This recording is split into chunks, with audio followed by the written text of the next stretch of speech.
Good evening, everyone. I'm going to ask if all of our board members can take their seat and we can go ahead and call our meeting to order.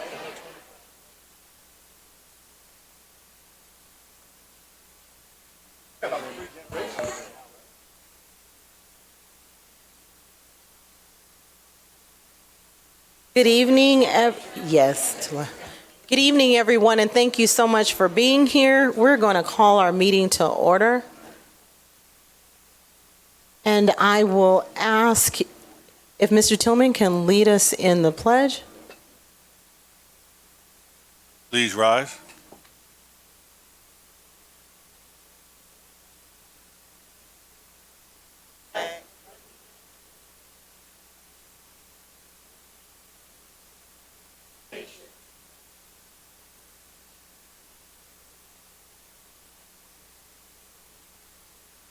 Thank you. We are now at item 1.2, approval of the agenda.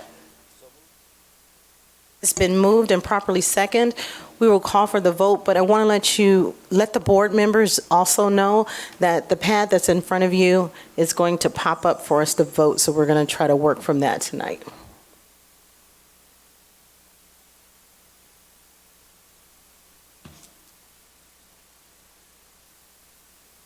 All right. It did show up. Did everyone vote? I voted. Is it going to show on the screen?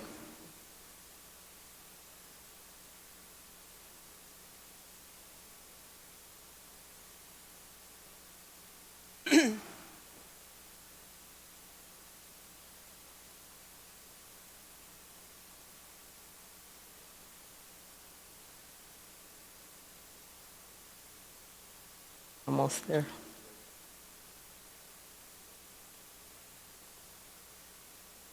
If not, I will. Is it unanimous? Yes. There it is. All right. Okay, motion carried. Great. Okay, we're now moved to 1.4. Obviously, I skipped over 1.3. 1.4, inspirational message today is by our own Dr. Barbara Flores. Thank you so much, Madam President. Would you please put the slide on the screen? Since yesterday was our commemoration of Dr. Martin Luther King's birthday, I thought that this quote was apropos. We need leaders not in love with money, but in love with justice. Not in love with publicity, but in love with humanity. And in my college years, the first time I went to college was in the 60s. And Dr. King was so inspirational to us as students, college students, in terms of, taking positions of justice and humanity. And that's how I was raised. And tonight, we're going to be honoring several groups, community groups, our Rotary Club, for the Rotary Leadership Award. This is an example of leadership for humanity. The Dignity Health, who's giving our Making Hope Fund $2,663,000. That's an example of leadership for humanity and justice. We have teachers in our district who have gotten awards, who are, for example, we just got the Golden Bell Award, the Common Core Demonstration Teachers Program. And they are examples of humanitarians. Our own San Manuel Band of Indian is supporting our crossing guards at Belvedere and Serrano Middle Schools. And they give to our community and our school district lovingly all the time. We have our COPE leadership, who's always helping our community. ICUC, our parent groups, DAC, DLAC, they are our leaders in our community, give hope to our community. Tonight also, Visión y Compromiso are donating biotherapy for our parents at no cost. All these little things are examples of leadership, and they don't seem to be just the call for justice, but by loving each other and giving to each other, that is a form of justice. It is a form of helping each other in our community and our humanity, and lifting each other up. That's how I see our work as our board members, and our administration, our staff. We are leaders in terms of providing decisions that will lift everybody up. And so today, in honor of Dr. Martin Luther King, I salute him. I salute all he stood for. We do as a board and as a community. Thank you very much.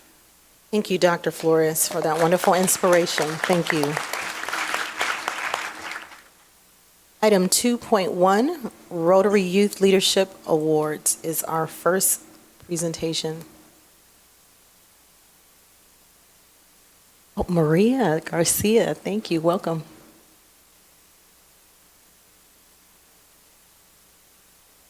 Good evening, ladies and gentlemen, and thank you for joining us today as we celebrate two valuable alliances with local organizations that are committed to helping our students learn beyond the boundaries.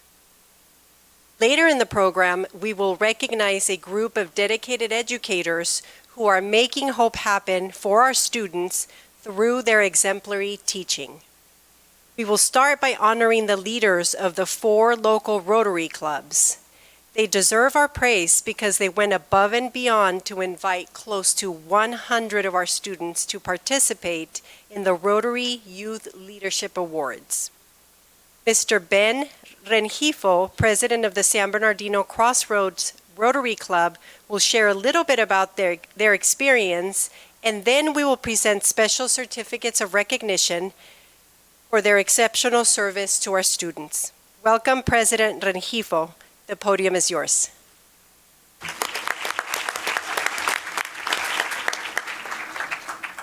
Thank you, and I feel honored to be here. I see many of you who I recognize as community advocates for our youth. And this story would not have been possible had it not been for a series of coincidences. And there are a lot of people to be thankful. I'm only going to spend a few minutes here because I think the youth who actually went to the RILA camp should be the majority of the 10 minutes that we have. But there are a few thanks to go around. Number one, our district governor, Melanie Rice, for this area. She had a vision to have a 3rd RILA. And without that platform, we're not here today because we would have gone through our normal way of life of how we do things with the 2 RILAs we normally staff for with the youth of San Bernardino.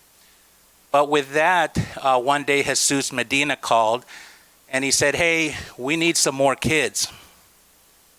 Somehow, some way, I had Dr. Del Marsden's cell phone in my smartphone, and I had never used it. And I think I used it at the right time.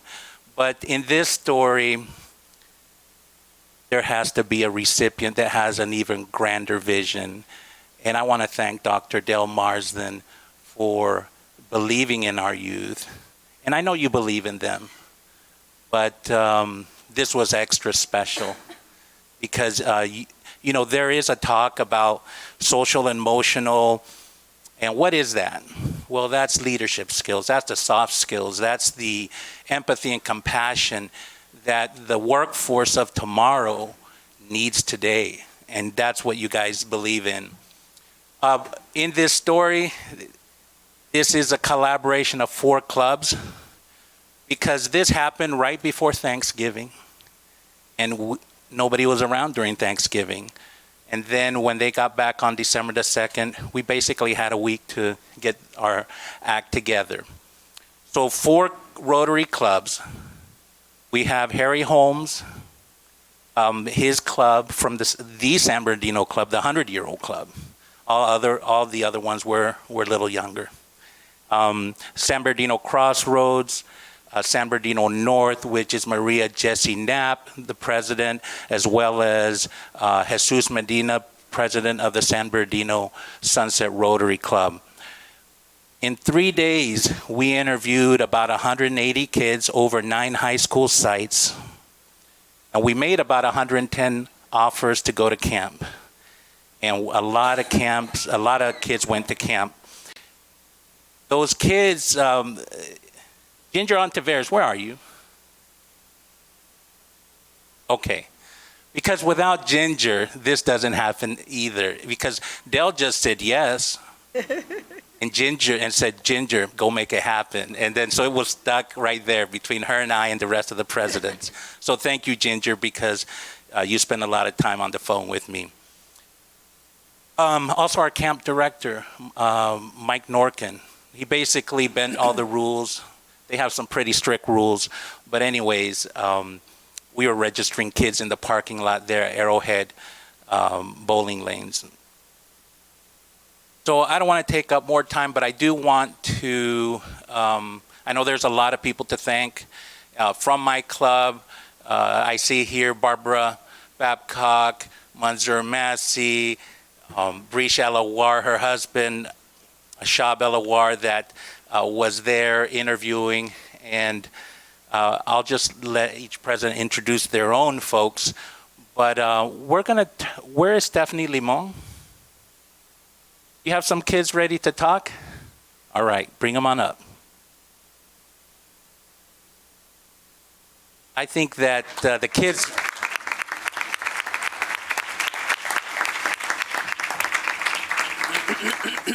they're going to tell you their story.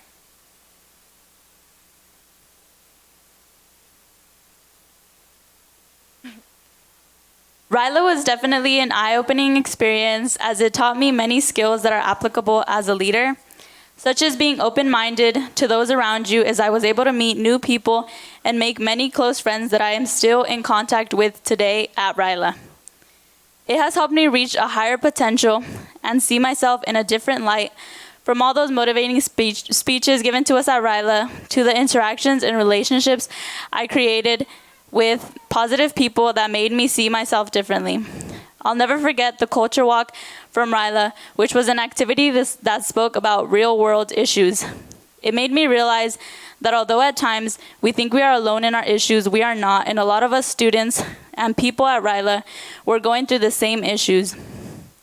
All around me were people emotional and others comforting them. Even within my assigned group, we were all comforting each other as the issues hit close to home, and as we were there for each other, it made us realize that we were not alone. I now have a different outlook, not only on how to be a leader and use the leadership skills that I learned at RYLA, but by having an overall different outlook on life. And since then, I know for a fact that my life has changed for the better, as it was a life-changing experience which shaped my character immensely, as now I have become more outgoing and reach for what I want. And I know that my classmates that attended RYLA feel the exact same way as we discussed its impact on us. Therefore, I'd like to thank the Superintendent, Mr. Marsden, and to everyone who was able to help the Arroyo Valley students attend RYLA, because I wouldn't have had this amazing experience if it hadn't been funded for. Thank you. Can you tell us your name? Paula Valdivia. And what year are you? Excuse me? What year are you in? Oh, I'm a junior in 11th grade. Okay, and say your name again. Paula Valdivia. Thank you. Thank you.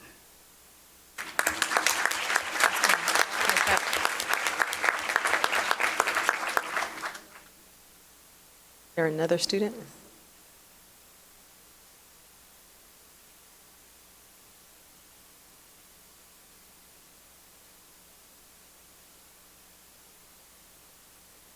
You can use that podium also right there. You want to go? Okay. Hi, I'm John Alvarado. I go to San Bernardino High School. I'm currently a junior. Hi, my name is Ricardo Munoz, and I go to San Bernardino High School, and I'm currently a junior.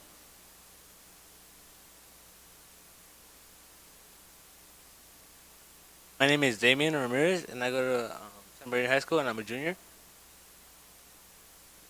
So what Ryla meant to me was getting out of your comfort zone and meeting new people, learning new experiences, I guess just being more outgoing and stuff like that.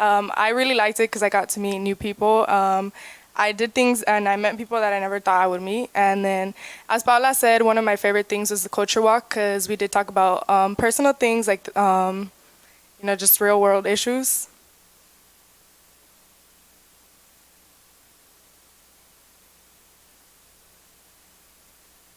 I want to go, so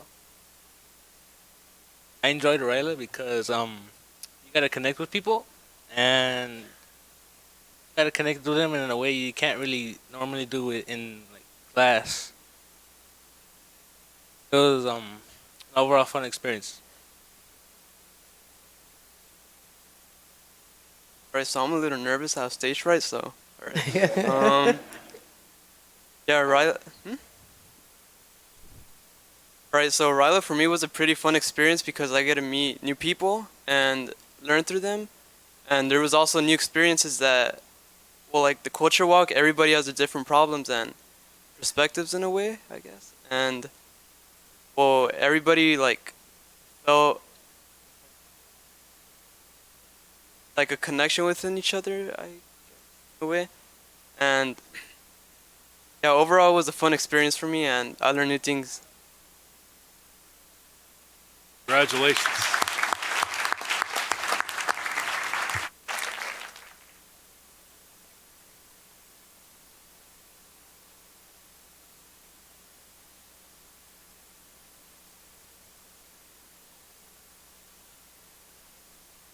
Hello and good evening, everyone. My name is Miguel Antonio, and I am from Arroyo Valley High School.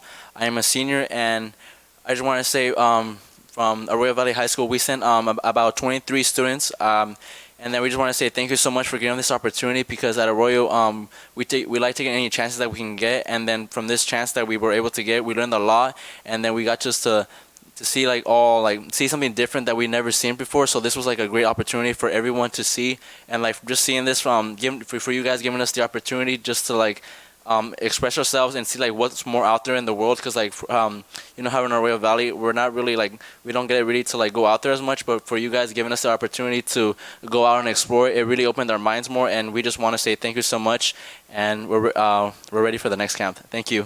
Let's plug in.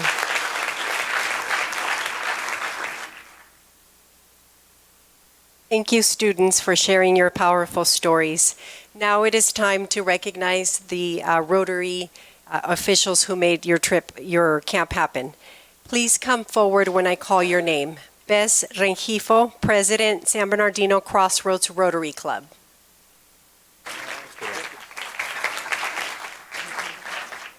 I apologize. We need to give the board time to make their way down front.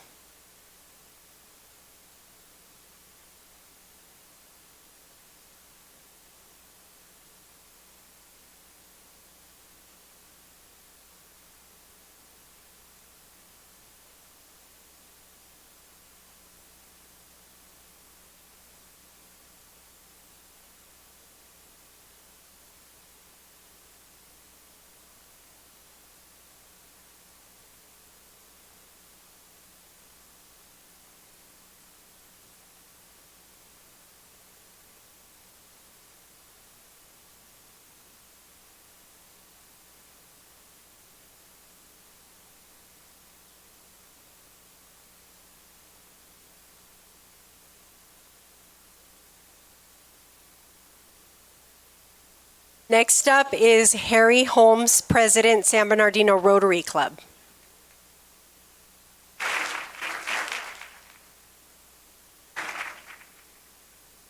Jesus Medina, President, San Bernardino Sunset Rotary Club.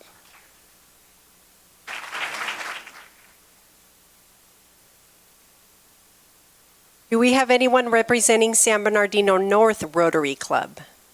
Please come forward.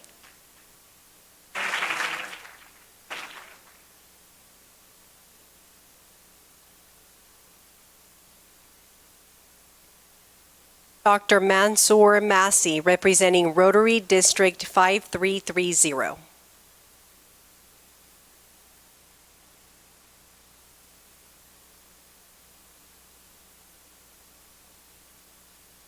And we have Martha Pickney, past and incoming president, and she is representing San Bernardino North Rotary Club.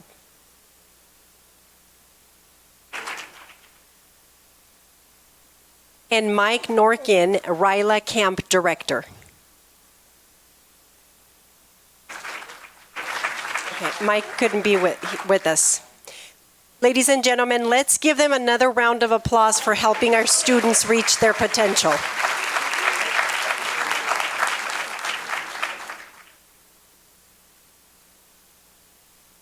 Thank you.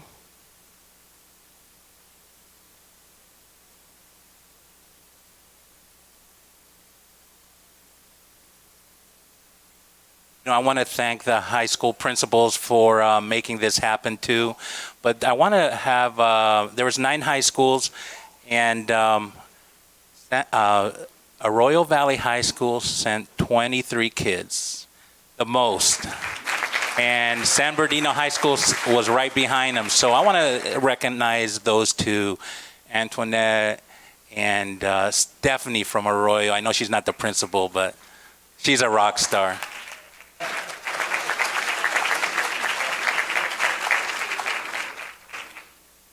Thank you.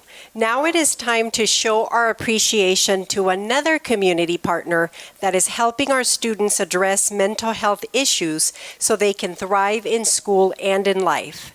Please help me welcome Dignity Health representatives who will present a check to the Making Hope Happen Foundation for a regional youth mental health initiative. Please welcome Doug Kleem, President of Dignity Health St. Bernardine Medical Center.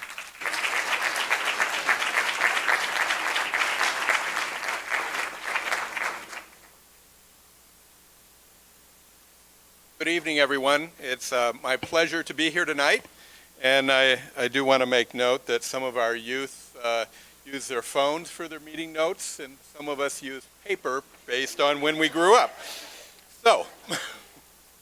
But first of all, I want to introduce some of our members here. We have Linda McDonald, our Senior Vice President of Mission Services, Southern California for Dignity Health.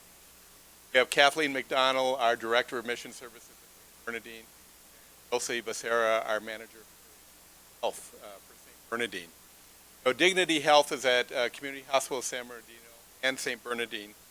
And so just a couple of things about the grant before I talk a little bit more about it. But the scope of the problem that we have with our youth and taking care of them. So 50% of the youth before the age of 14 show some form of mental health. So they manifest before their opportunity there for us to help them. 75% young people with mental health problems. And the suicide rate for young adults, actually the 3rd leading cause of death. So there's lots of challenges out there. How can we do something?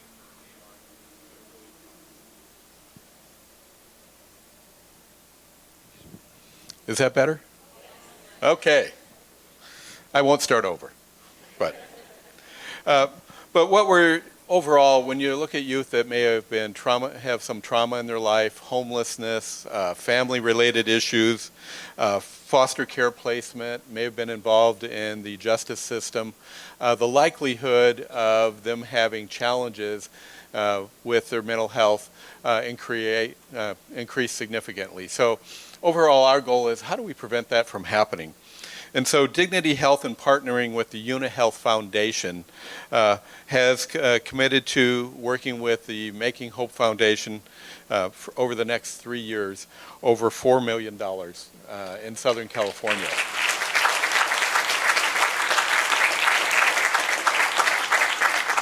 So overall, the project is really about raising awareness in our schools, training the trainers, and really it's called the Cultural Trauma and Mental Health Resiliency Project, which is designed to provide training for adults who regularly interact with young people to identify mental health issues, address the impacts of any trauma or stigma they may have, and really increase their resiliency. How do they respond to these things to make sure that they're doing well and we're taking care of them as we go forward? So it's really linking the youth to mental health resources and support in the community. So over the course of the next 3 years, we'll be looking throughout Southern California to say, how do we provide the resources? And for San Bernardino and the Making Hope Happen Foundation, this year we are providing a $263,000 grant to the city and the foundation in order to take care of our youth. The intent is to train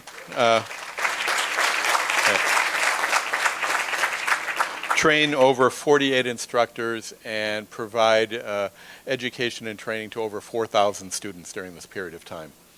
So it is our great pleasure to provide the check and to provide the support that our community needs and the resources to help those that are most needed. I also noticed that Ina, who is from Community Hospital San Bernardino, is here with us tonight, and she is the Director of Business Development. And so it is part of our overall commitment to the city and ensuring that our youth have the resources they need and that they grow up to be productive adults in our society, which I think is the greatest gift we can give them. So with that, we have the check. And before you leave, I want to personally thank you for the work that you've done over the years with Midnight Hoops and Angel over at San Bernardino High School. It's an amazing program. It's benefited many, many students. When I walk in the gym and see all those students there late at night doing something constructive, and the love and compassion and the help that Angel provides those young men and women that attend, it's amazing. So I love that partnership. I know you've been doing it for a long time, but I just wanted to make sure I mentioned how valuable Angel is to the community. Thank you, and thank you for the check. So can everybody stand up from Dignity that's here tonight? So we're going to have everybody come down and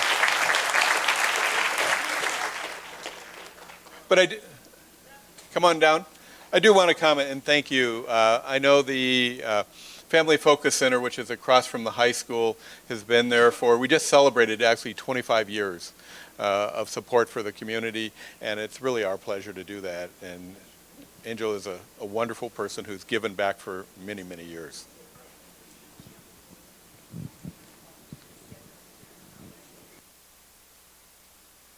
Thank you, Doug, and thank you, Dignity Health. If we have any other representatives from Dignity Health, please join us. We also invite Dr. Sam Gibbs, President of the Making Hope Happen Foundation, and other foundation board members, Nikki Detman, Eddie Garcia, and Alton Garrett, to come forward. I see they're already forward.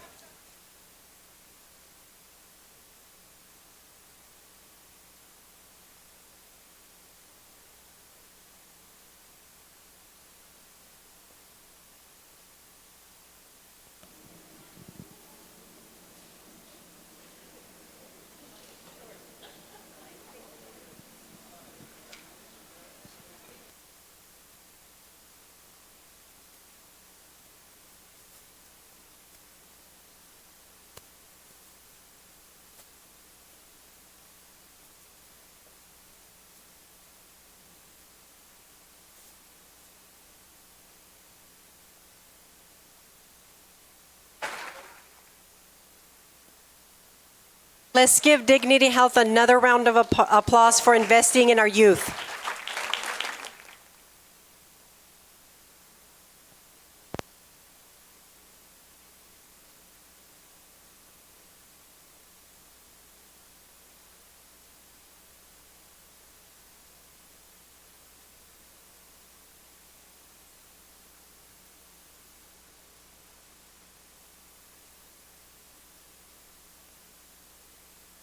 Our recognition tonight continues by honoring the only teacher in all of San Bernardino County to become a National Board Certified Teacher in 2019.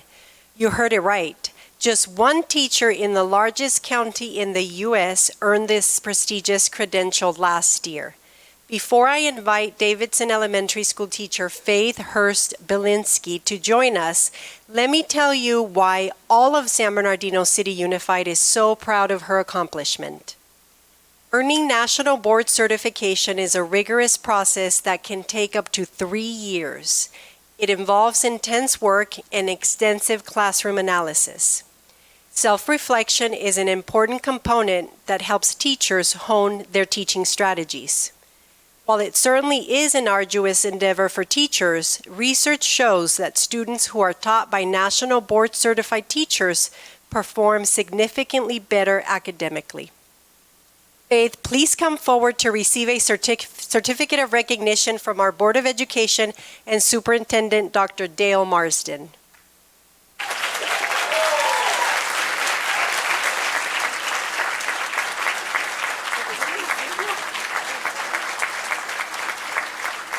Faith is joined by Davidson Principal, Ms. Brianna York, and we invite Faith's family to also come forward.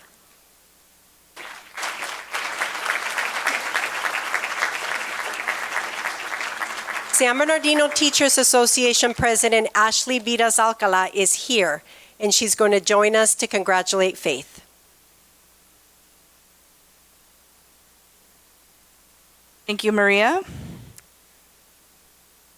So we just, on behalf of the Teachers Association and Morgan Pelletera, who is one of our other National Board Certified teachers who can't be here tonight, we also wanted to honor Faith and let you know some other information about National Board Certification.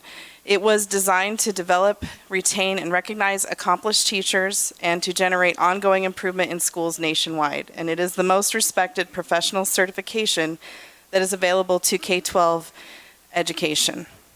It was created for teachers, by teachers, and the National Board standards represent a consensus among educators about what accomplished teachers should know and be able to do.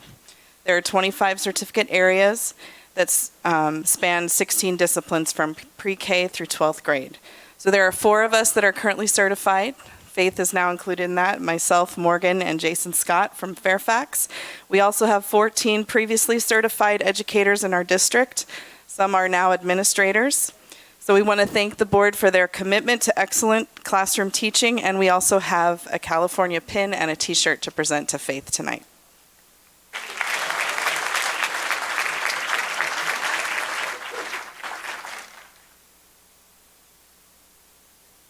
We are very fortunate to have Faith join the more than a dozen SBCUSD educators who have continued their quest for quality teaching by becoming National Board Certified teachers. Let's give Faith another round of applause.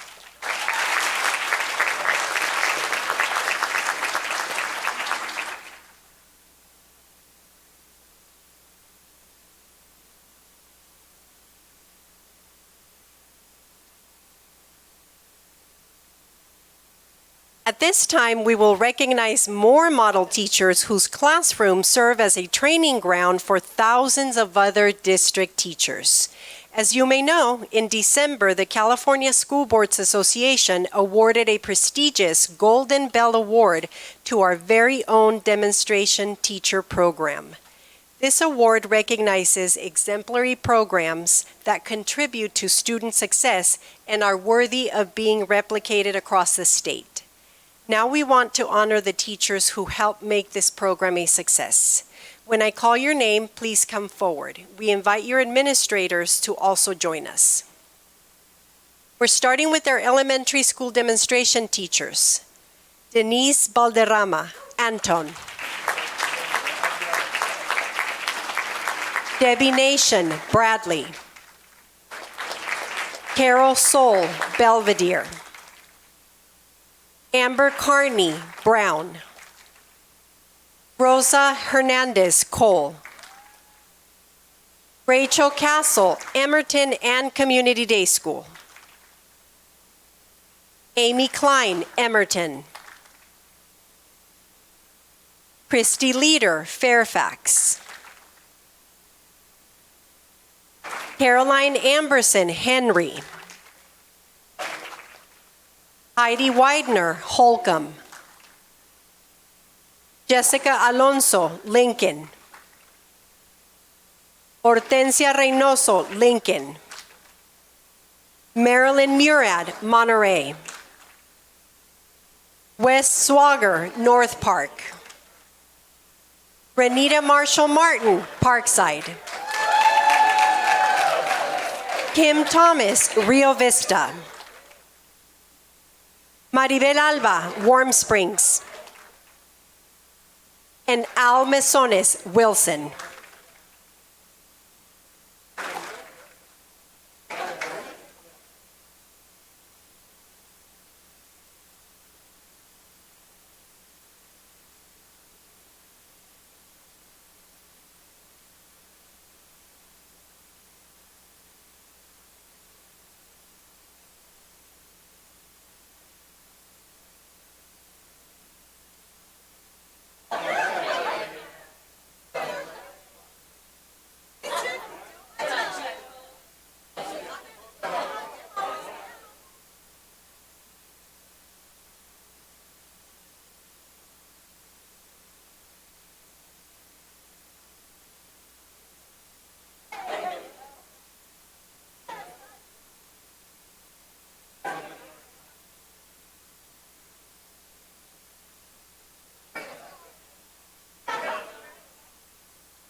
Come on, Mary.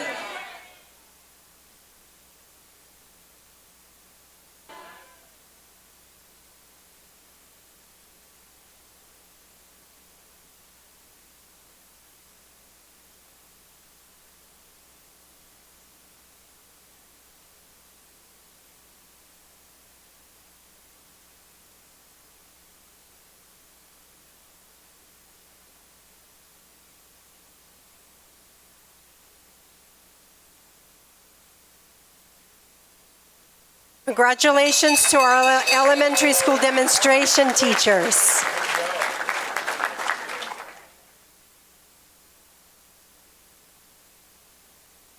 You want to leave it up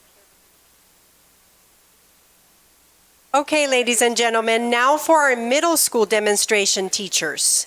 We're going to start with Chavez Elementary School, Dr. Robert Morales, principal. And from Chavez Middle School, we have demonstration teachers Gina Barragone and Connie Jones.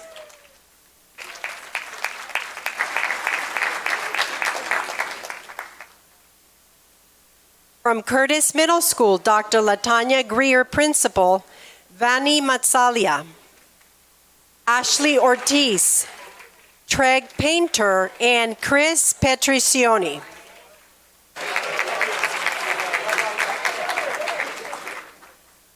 From Golden Valley Middle School, Gabriel Diaz, principal, Kim Branch, and Angela Olton.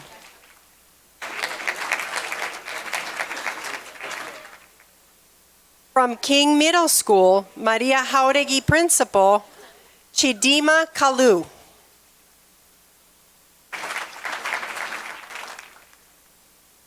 From Pacuma K-8 School, Victoria Morales Principal, Cynthia Becker. And Tracy Kelly, who also teaches at Kimbark Elementary School. From Rodriguez Prep Academy, Randy Clyde Principal, Darren Haynes, and Kelsey Smith.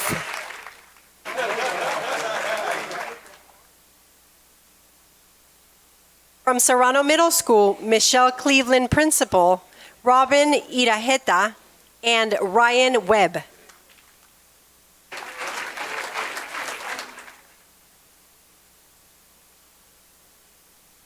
And these are our middle school demonstration teachers.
Let's give them another round of applause.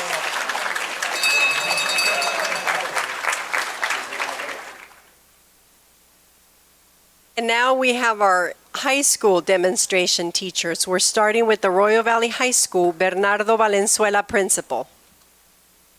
From Arroyo Valley, Keith Brocky, Laura Gallardo, Carmen Mercer, and Scott Smith.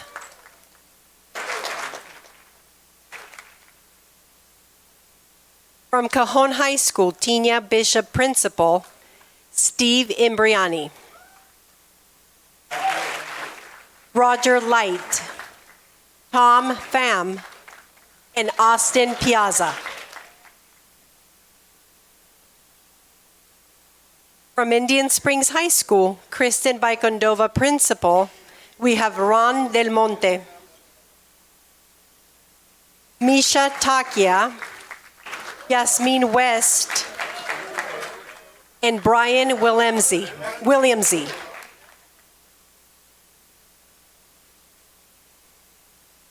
From Pacific High School, Dr. Natalie Raimundo Principal, we have teacher Angela Quinlan.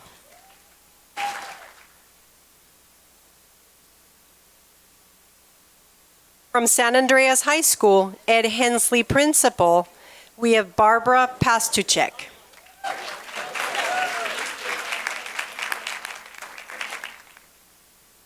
From San Gorgonio High School, Dion Clark Principal, we have John Brannon and Michael Dole. Michael Dahl.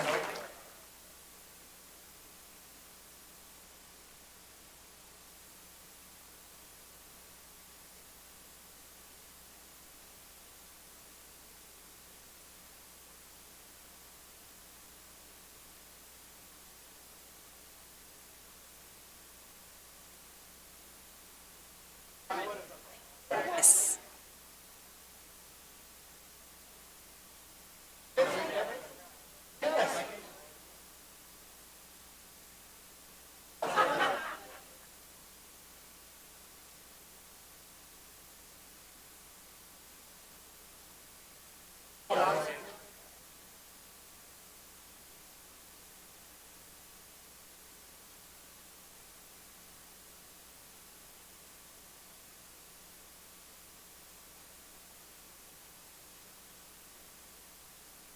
If there are any demonstration teachers whose names were not called, I apologize, but please come forward for the photo.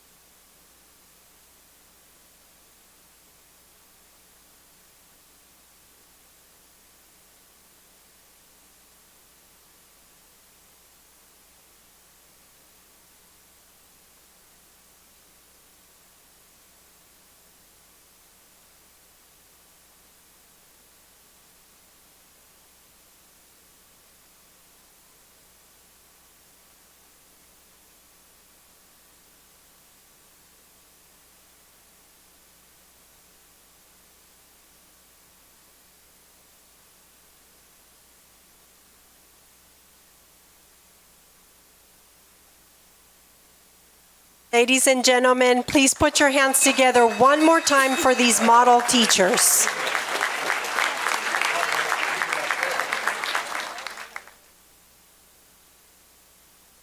Next up, we will honor the talented educators who work for the Human Resources Division and are also important to the success of the demonstration teacher program. They work tirelessly to recruit, train, and retain the best teachers for our students.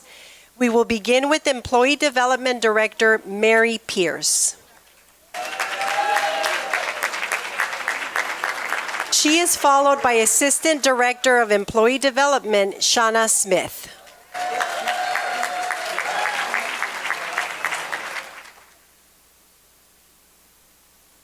Next up is Lead Demonstration Teacher Morgan Pelletera. Morgan could not join us, but we want to thank her for her dedication to quality teaching. Our last honoree as part of the demonstration teacher program is Program Specialist Seth Freeling.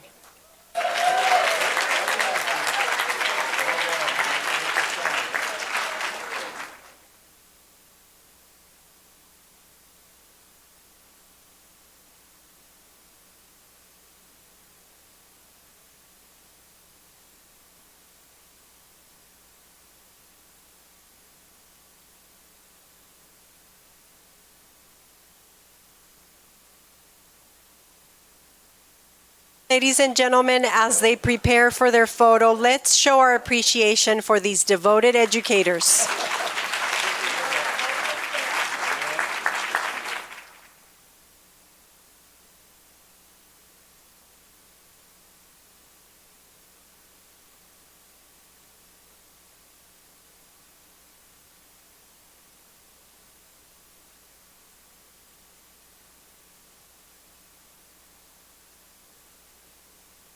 Thank you. This concludes our recognition for tonight.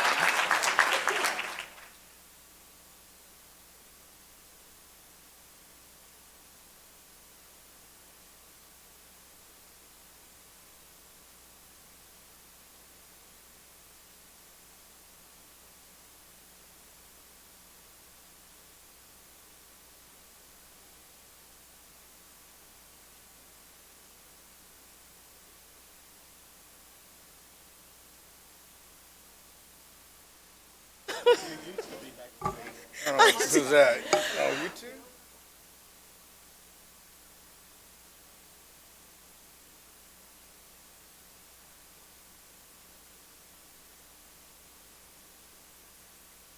No. So again, congratulations to everyone on their awards and their recognition. We thank you so much for your amazing contribution to our school district.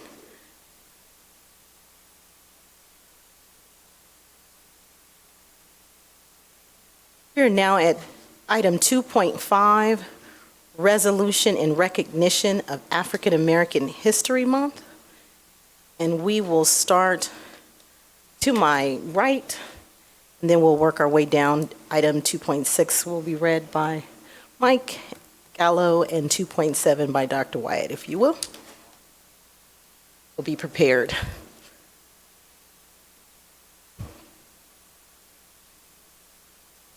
Whereas Americans of African descent contributed to the development of our nation in countless ways and participated in every effort to secure, protect, and maintain the essence and substance of American democracy. Whereas African American history reflects a spirit of determination, perseverance, ingenuity, and cultural pride in the struggle to share equally in the opportunities of our nation. Therefore, be it resolved that the Board of Education of the San Bernardino City Unified School District declares February 2020 as a period of recognition of African American history and encourages all district schools to undertake educational activities that commemorate the history and the contributions of African American citizens. So moved. Second. It's been moved and properly second. Let's vote.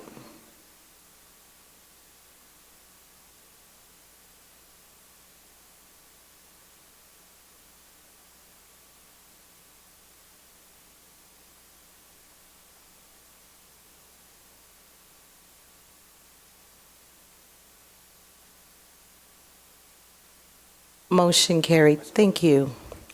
Item 2.6, resolution in recognition of National School Counseling Week.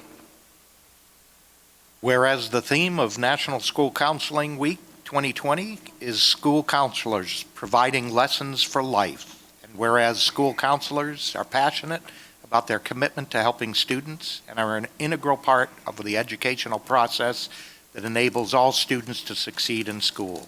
Therefore, be it resolved that the Superintendent and the Board of Education of the San Bernardino City Unified School District join California and the nation in recognizing February 4 through 8, 2000 as National School Counseling Week, and encourage all of our schools to set aside this week to acknowledge the outstanding and selfless contributions school counselors make to our students and our schools. So move. So moved. Oh. It's been moved and properly second. Let's vote.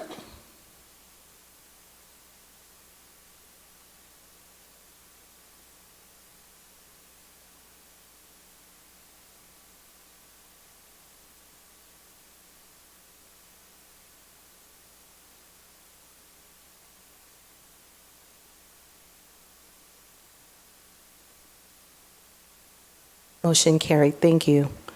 Item 2.7, resolution in recognition of Ronald Reagan Day. Thank you, Madam President. February 6th of each year has officially been designated as Ronald Reagan Day in California. On February 6th, the San Bernardino City Unified School District joins other organizations in towns and cities across California in recognizing the achievements of our 33rd governor and our nation's 40th president. Whereas Ronald Wilson Reagan was born on February 6, 1911, and served as California governor from 1967 to 1975. And whereas known for his small-town values of hard work, tolerance, and the importance of education, Ronald Reagan was sworn in as the nation's 40th president on January 20, 1981, and continued to serve until 1989, a period when our nation experienced unprecedented economic growth and prosperity. Therefore, be it resolved that the Board of the San Bernardino City Unified School District encourages all district schools to undertake educational activities on February 6, 2020, to honor the life and accomplishments of Ronald Reagan. So move. Second. Been moved and properly second. If there's, I'm sorry. It was a Second. a ringing, yeah, it was. I'll just Abigail? second it because I didn't hear it What's either. the- You didn't hear? Abigail?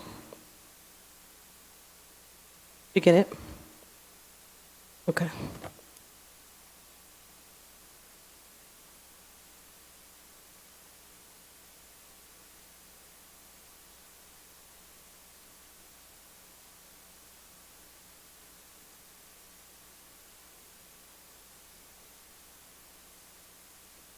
Motion carried.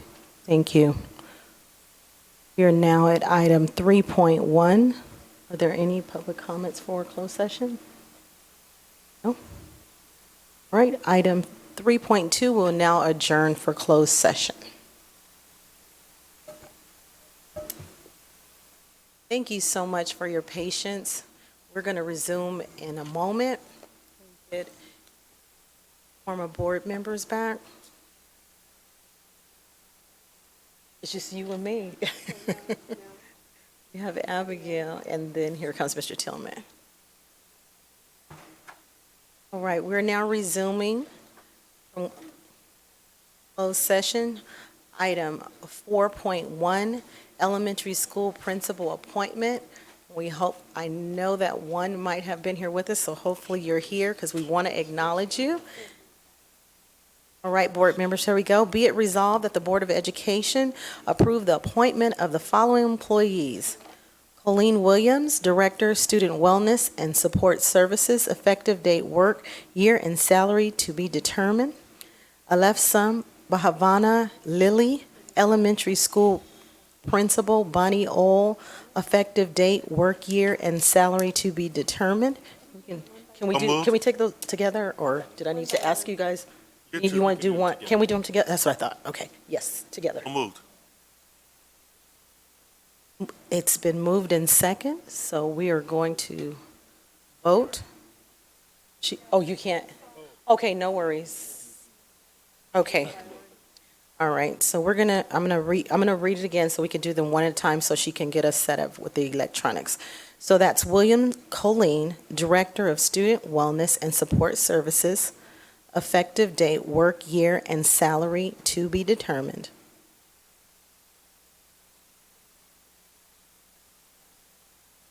Danny I made the motion. did, and Scott, Dr. Wyatt. This is for Director of Student Wellness. Ms. Cunningham, I think they have the items swapped, so we'll need to have them vote on. They're voting right now on item 4.2, and then they'll come back to item 4.1. At the principal? That's a principal. Wait, 4 point, We can vote them for them in separate order. oh, yeah, oh, you're right, they were typed. You're at 4.2 is what we did. Thank you to our public. We're learning our new system, and it'll take us a It's few 4, times. 4.2 is on this, 1 is up there, okay. Okay. So I'm going to. Why don't we keep it at 4.1, and then let's go ahead and have a motion, a second, Madam President? Yes, and that's on Alefson, Havana Lily, Elementary School Principal Bonnie Ohl. We already had the motion. And I'm reading again so she can bring up. Call for the vote. Yes. Okay. I'm not connected to the server right now.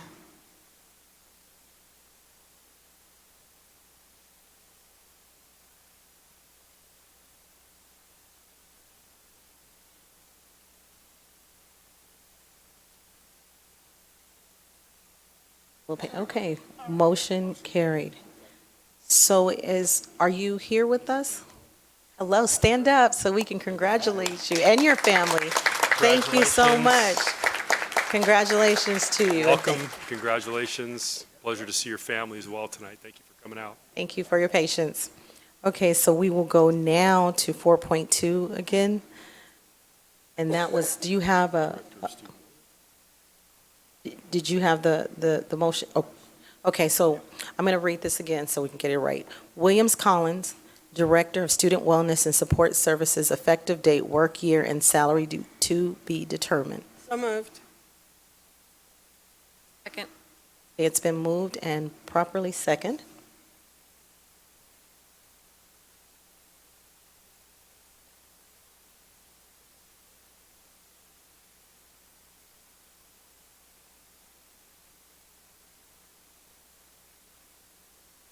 And those that are not able to vote via your device, please just signify by saying aye. Aye. Mr. Gallo, okay. Gallo and Dr. Hill, thank you. Did you get Mr. Tillman? Mr. Tillman?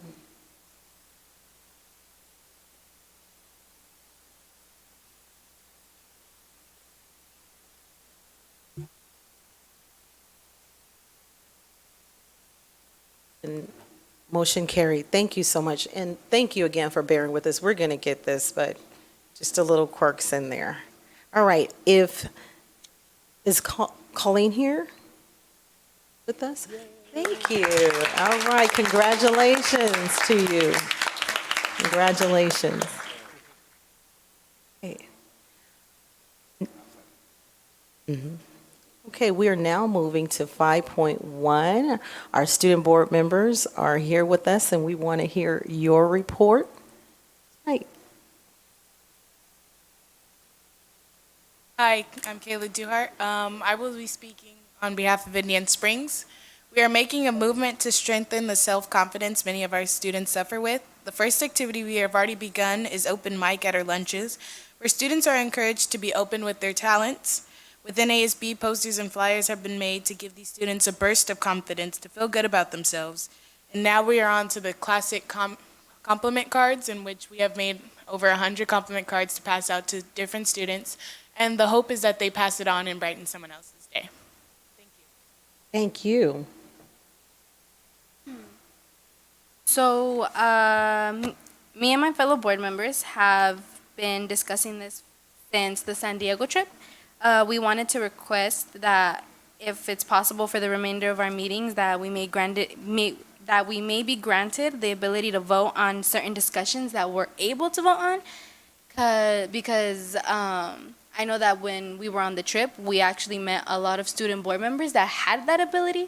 So as we're in this position, we wanted to be able to have more impact to help. And also, I lost my train of thought. Okay, so I was at school. Obviously, there's a lot of like push to college to apply, and they give us all the help we need to be able to apply. But when it comes to student debt and to like everything that happens afterwards, I just think it would be a good idea to like add maybe financial literacy and things like that. Because we learn algebra, but we need to figure out how to manage our money. So I think it's just one of those things that can be important so that we can learn for future reference. And Thank you for your comments, and that is great. And we have set in on the student board members kind of training, and you do have the ability to weigh in on the votes. It's just that they call them, and I don't know if Dr. Volkermer, or there's a term for it. I don't want to use the word ceremonial, but they did say something to that nature, that the type of vote it is. Can you speak to that? I apologize, I'm drawing the same blank on the term that you Yeah, are. I know, and I know. President Rogers. That came up. Let me but- research it and I'll Okay, and I'll thank be you. happy to bring it But back thank to you the for board. bringing that up. And then also to your second comment, we appreciate that because we'll be in dialogue with the senator as well as the state superintendent surround financial literacy coming up in the next couple of weeks. So you guys are right on point, and we'll take your voice with you, and maybe we can even take you with us. Ms. Rosales? First of all, thank you for bringing that up. And there was a board member, a student board member in the, last year that also asked about having the ability to vote. So there's one thing I may be even looking at resolutions. There might be items that are natural that they can participate and be part of. That doesn't directly impact maybe the budget and so forth. But those items, I would like to look at them being able to participate in voting. And then also looking at maybe other ways how we make sure that we include their voice during items that they can make sure that they have voice in. I know that you do leave earlier, but maybe they can also have a way of writing a note for us just in case or so forth if you have questions on a certain specific item. Great idea. Thank you so much. Madam President? Yes. Yeah, on the issue of the voting, I thought it was the law that they voted, their vote couldn't. Is not recorded. Binding, right? Right, it's not. But it's a ceremonial type of, And then It's a term. on the financial literacy, I think it's made a great point. But I would take this opportunity to tell the students of San Bernardino, there are a lot of inexpensive ways of going to college. Even San Bernardino Valley College is taking a lot of students, and you don't have to pay any money. I just did FAFSA for a young man, and you get Cal grants and Pell grants. And if you choose your schools, you don't have to spend a whole lot of money to get a four-year education. Now, if you want to go to a UC or a private school and you don't get a scholarship, then it costs you more money. But my house, with my own kids, what I did was, if you got the scholarship, you went to any school you wanted to. But if you didn't, and you went to a school that was like a Cal State school that was less expensive. So someone went to a private school with the scholarship. The ones that didn't, went to the four-year school, and the cost really gets minimized. And if your family doesn't make a whole lot of money, or if you're deemed homeless, it's easier to apply for grants. Just as long as you use that money in a way where you're only looking at schools that don't cost as much money. And I think it's smart to have the attitude that you want to graduate without a lot of debt. And I tell students all the time, someone who graduates with a teaching credential and a teaching degree from USC makes the same thing as a teacher that graduates from a teaching credential and a degree at Cal State San Bernardino. So, you may not be able to do the gold Trojan thing, but you'll get paid the same amount of money. thank you for those comments. That's cool. We are now going to move to item 6.1, public comments. Public comment is a time during the agenda when the Board of Education is prepared to receive comments from the members of the public on any matters within the board's jurisdiction. The public may address the board on any relevant matter, including but not limited to specific items on the agenda. Policies, regulations, and procedures of the district, comments on program services or operations of the district, fiscal matters of the district, or other matters of concern to the board in its official capacity. This is the only time on the agenda that the public will have an opportunity to address the board on items not on the agenda. Leave your requests in the box provided. When recognized, step to the podium, give your full name, and limit your comments to no more than 5 minutes. If more than 6 people wish to speak on the topic, only 30 minutes total will be allotted. Dr. Marsden? Good evening, and thank you for your patience. The board welcomes Ian Franklin. Evening, Mr. Franklin.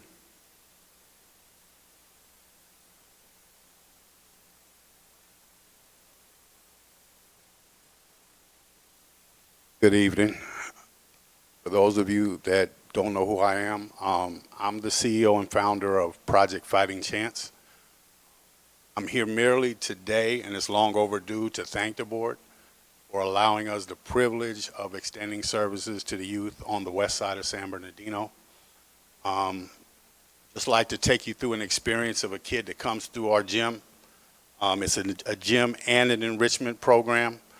They come through, and from 3 to 5 after their snack, they get a workout. It's just a physical activity. And there's something that assists an aggressive, stressed out kid that might be overly aggressive, that might have low self-esteem.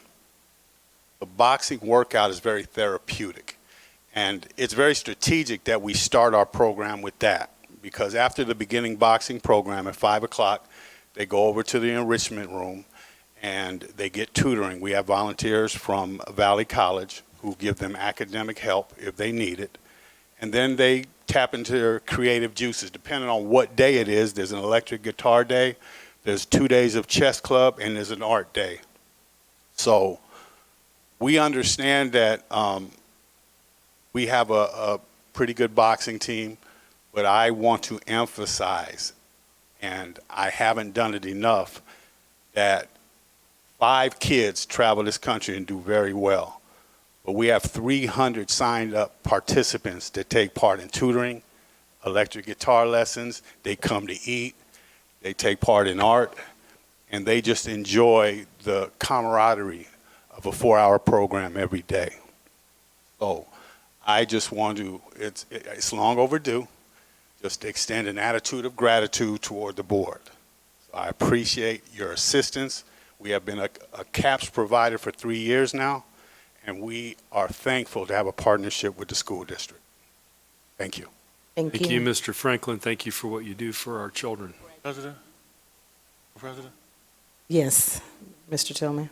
I just want to commend Ian Franklin on the work he does in San Bernardino. I mean, he's from San Bernardino. Me and Ian actually worked together as 14-year-olds in the CETA program. And I've seen the students he's worked with and the impact he's made. And before you were working with the CAS program, it was by hook or by crook. I remember when you first started at Ecclesia Christian Center. So I hope we can continue working with you. And thank you for all the time you've given back to the community. Hold on a second. Mr. Fallon? Ian, I wonder if you could start a boxing program for the board. That might be a good way I to knew start I went off too far. some of these board meetings. But we do want to thank you. Actually, we were sitting at the table, Ms. Rosales and Dr. Wyatt, at the breakfast, and we have been talking for a number of years about the importance of bringing our youth out to those type of events. And we know you had a table of youth, and they have done some stellar things for the city, but it's important for them to be able to come out and mingle and see these are the people that are supporting them. So that was noted, and we saw that, and we're encouraging others to do the same. Thank So you very thank you. much. Thank you. Thank you, Mr. Franklin. Board welcomes Mr. Alfredo Aguero. Good evening, Mr. Aguero.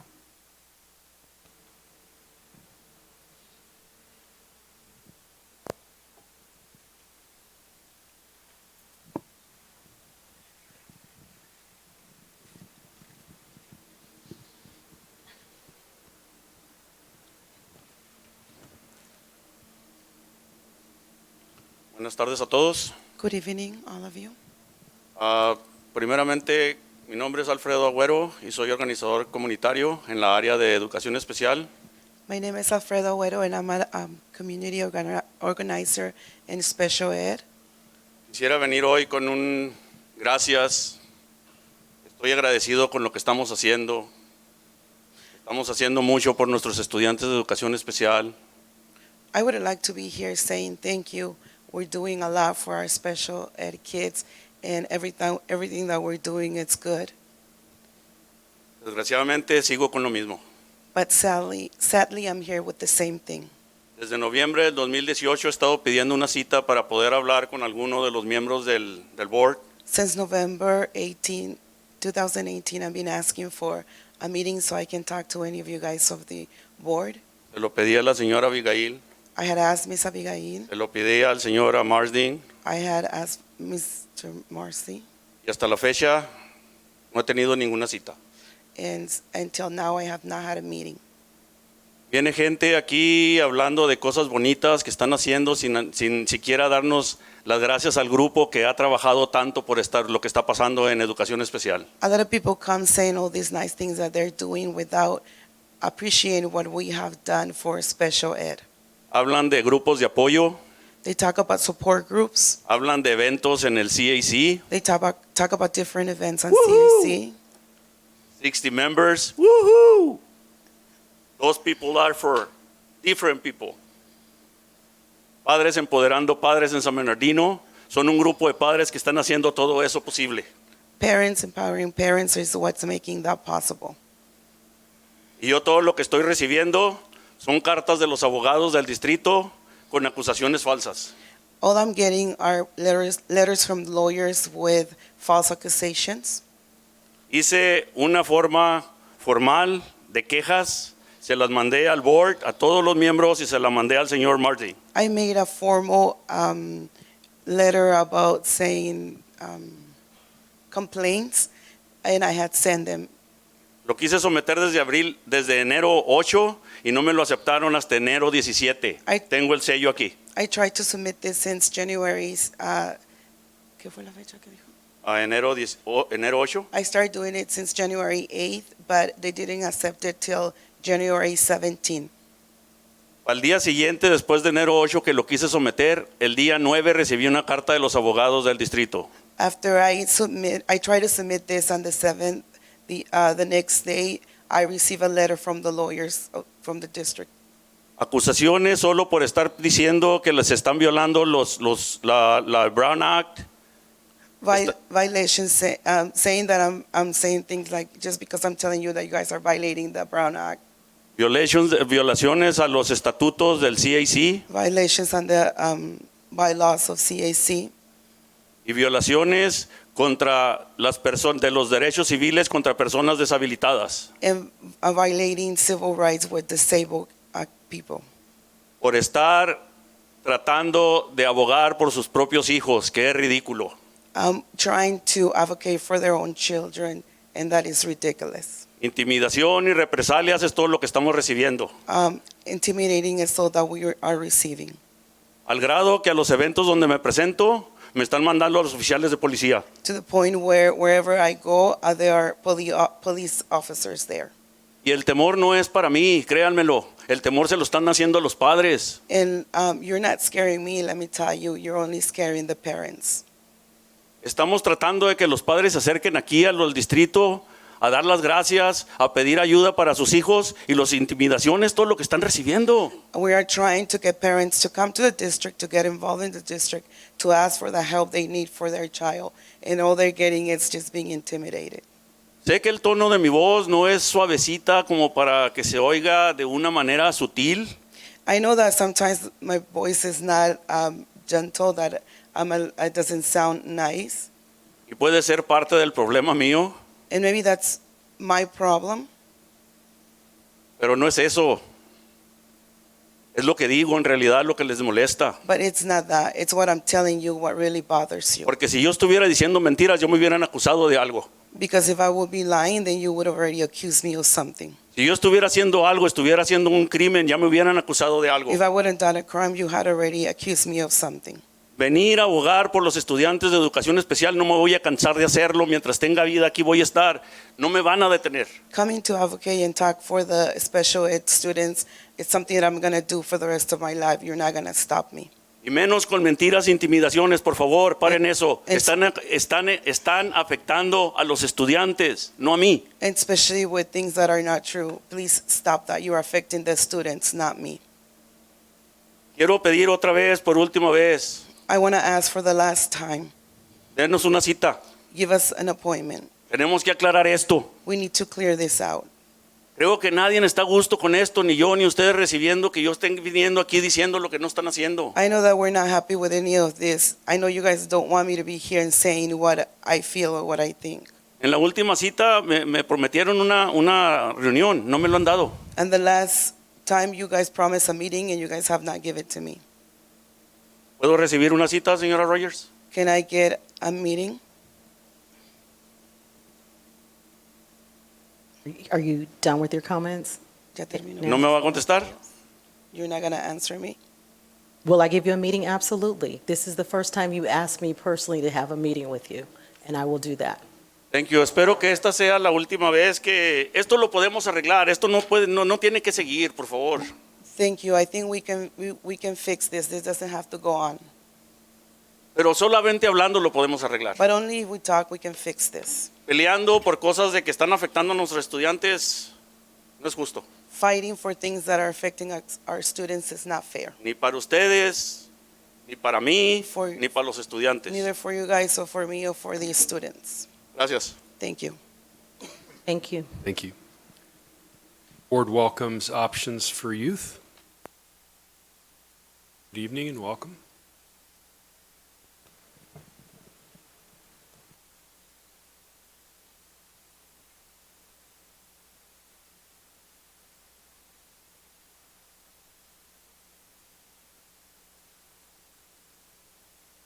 Good evening. Thank you for hearing us. I am Rocio Garcia. I am the EL coach for Options for Youth. We just came today to share a little bit about what we're doing with our EL program at Options for Youth. I have here with me a parent, Susana Mesa. She is here also as a representative of our DLAC committee. So this is our first year. We started a DLAC committee. We have learned from the San Bernardino City Unified School District. We've gone to your DLAC meetings to learn about the process and make sure that we are using our own DLAC and doing it justice. So Susana would like to share a little bit about her experience with Options for Youth and DLAC and her experience for her student as well. Buenas tardes a todos. Gracias por la oportunidad que nos dan. Como Ahorita viene la señora.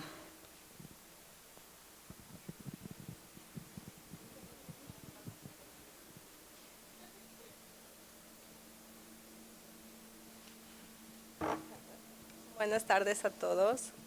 Mi nombre es Susana Mesa y soy un padre. Good afternoon to all of you. My name is Susana Mesa and I am a parent. Gracias por la oportunidad que nos dan de estar aquí y de escucharnos. Thanks for the opportunity of letting us be here and listening to us. Yo soy yo como padre me he convertido este año como miembro de este comité que estamos empezando con nuestra presidenta Rocío. Me Yo as a soy- parent, I am getting involved and I have just been part of this committee that we are starting with Rocio.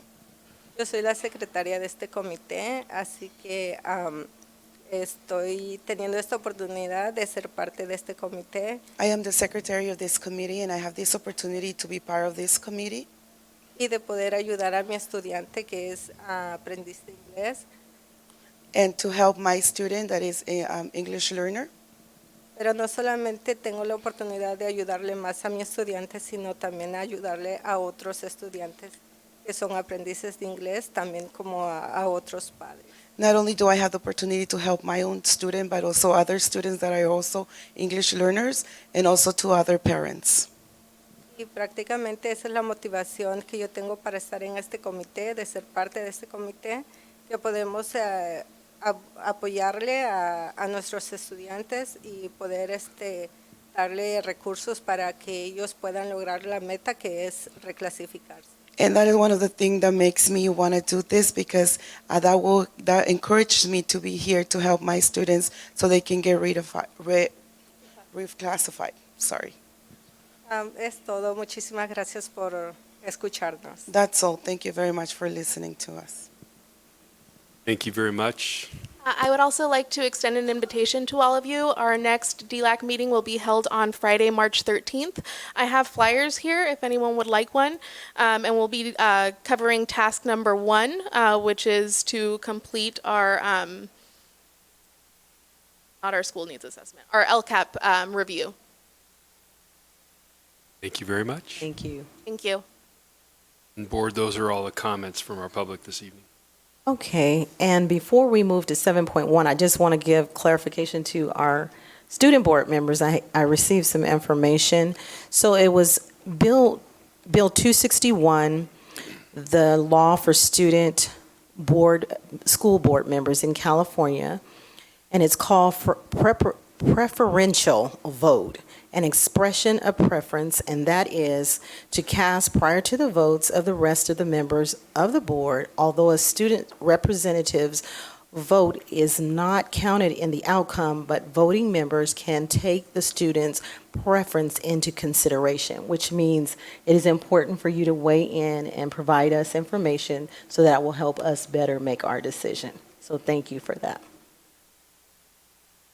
What was it? It was AB or SB? It is an AB 261. Okay. Yes. So just for clarification, does that mean they can cast a vote, or they just weigh in their position on? It's a preferential vote, an expression of preference. Right. And it says prior to the vote of the rest. Prior to the vote, So so- they'll weigh in the comments. They would weigh in the comments. Mhm. Okay, thank you very much. Could it be where they can vote, where you can see it and then we can do it? So that can give it more of a feeling that it is being It's noticed? I don't know. And maybe we more of may a formal? have to do it because Karen is still working on adding all those things. But I would certainly say it would be looked upon even when we can't vote to at least hear it out and hear what Hear their positions. Yes, to hear their position. That's a big move. So prior to the meetings, we'd like take a look at the agenda Yes. and see what's going on. And prior to your guys' vote, we give You our can thought weigh on in, it. yes. So there'll be some, items in there, because I know you all usually leave a little bit earlier, because we're mindful of your time, but certainly we can work with you on that. Okay, perfect. Okay, thank you. Madam President, yes. would that be item by item, or would it be? It'll just, being that we're training and helping them, we'll probably find that, in the very beginning of our agenda, start with Okay. that, something like that. Perfect. Okay.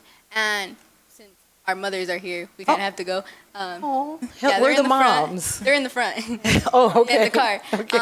I just wanted to wish Dr. Scott Wyatt happy birthday. Happy birthday. I noticed. And it's Dr. Volker's birthday today as well. But Happy thank you birthday. for that.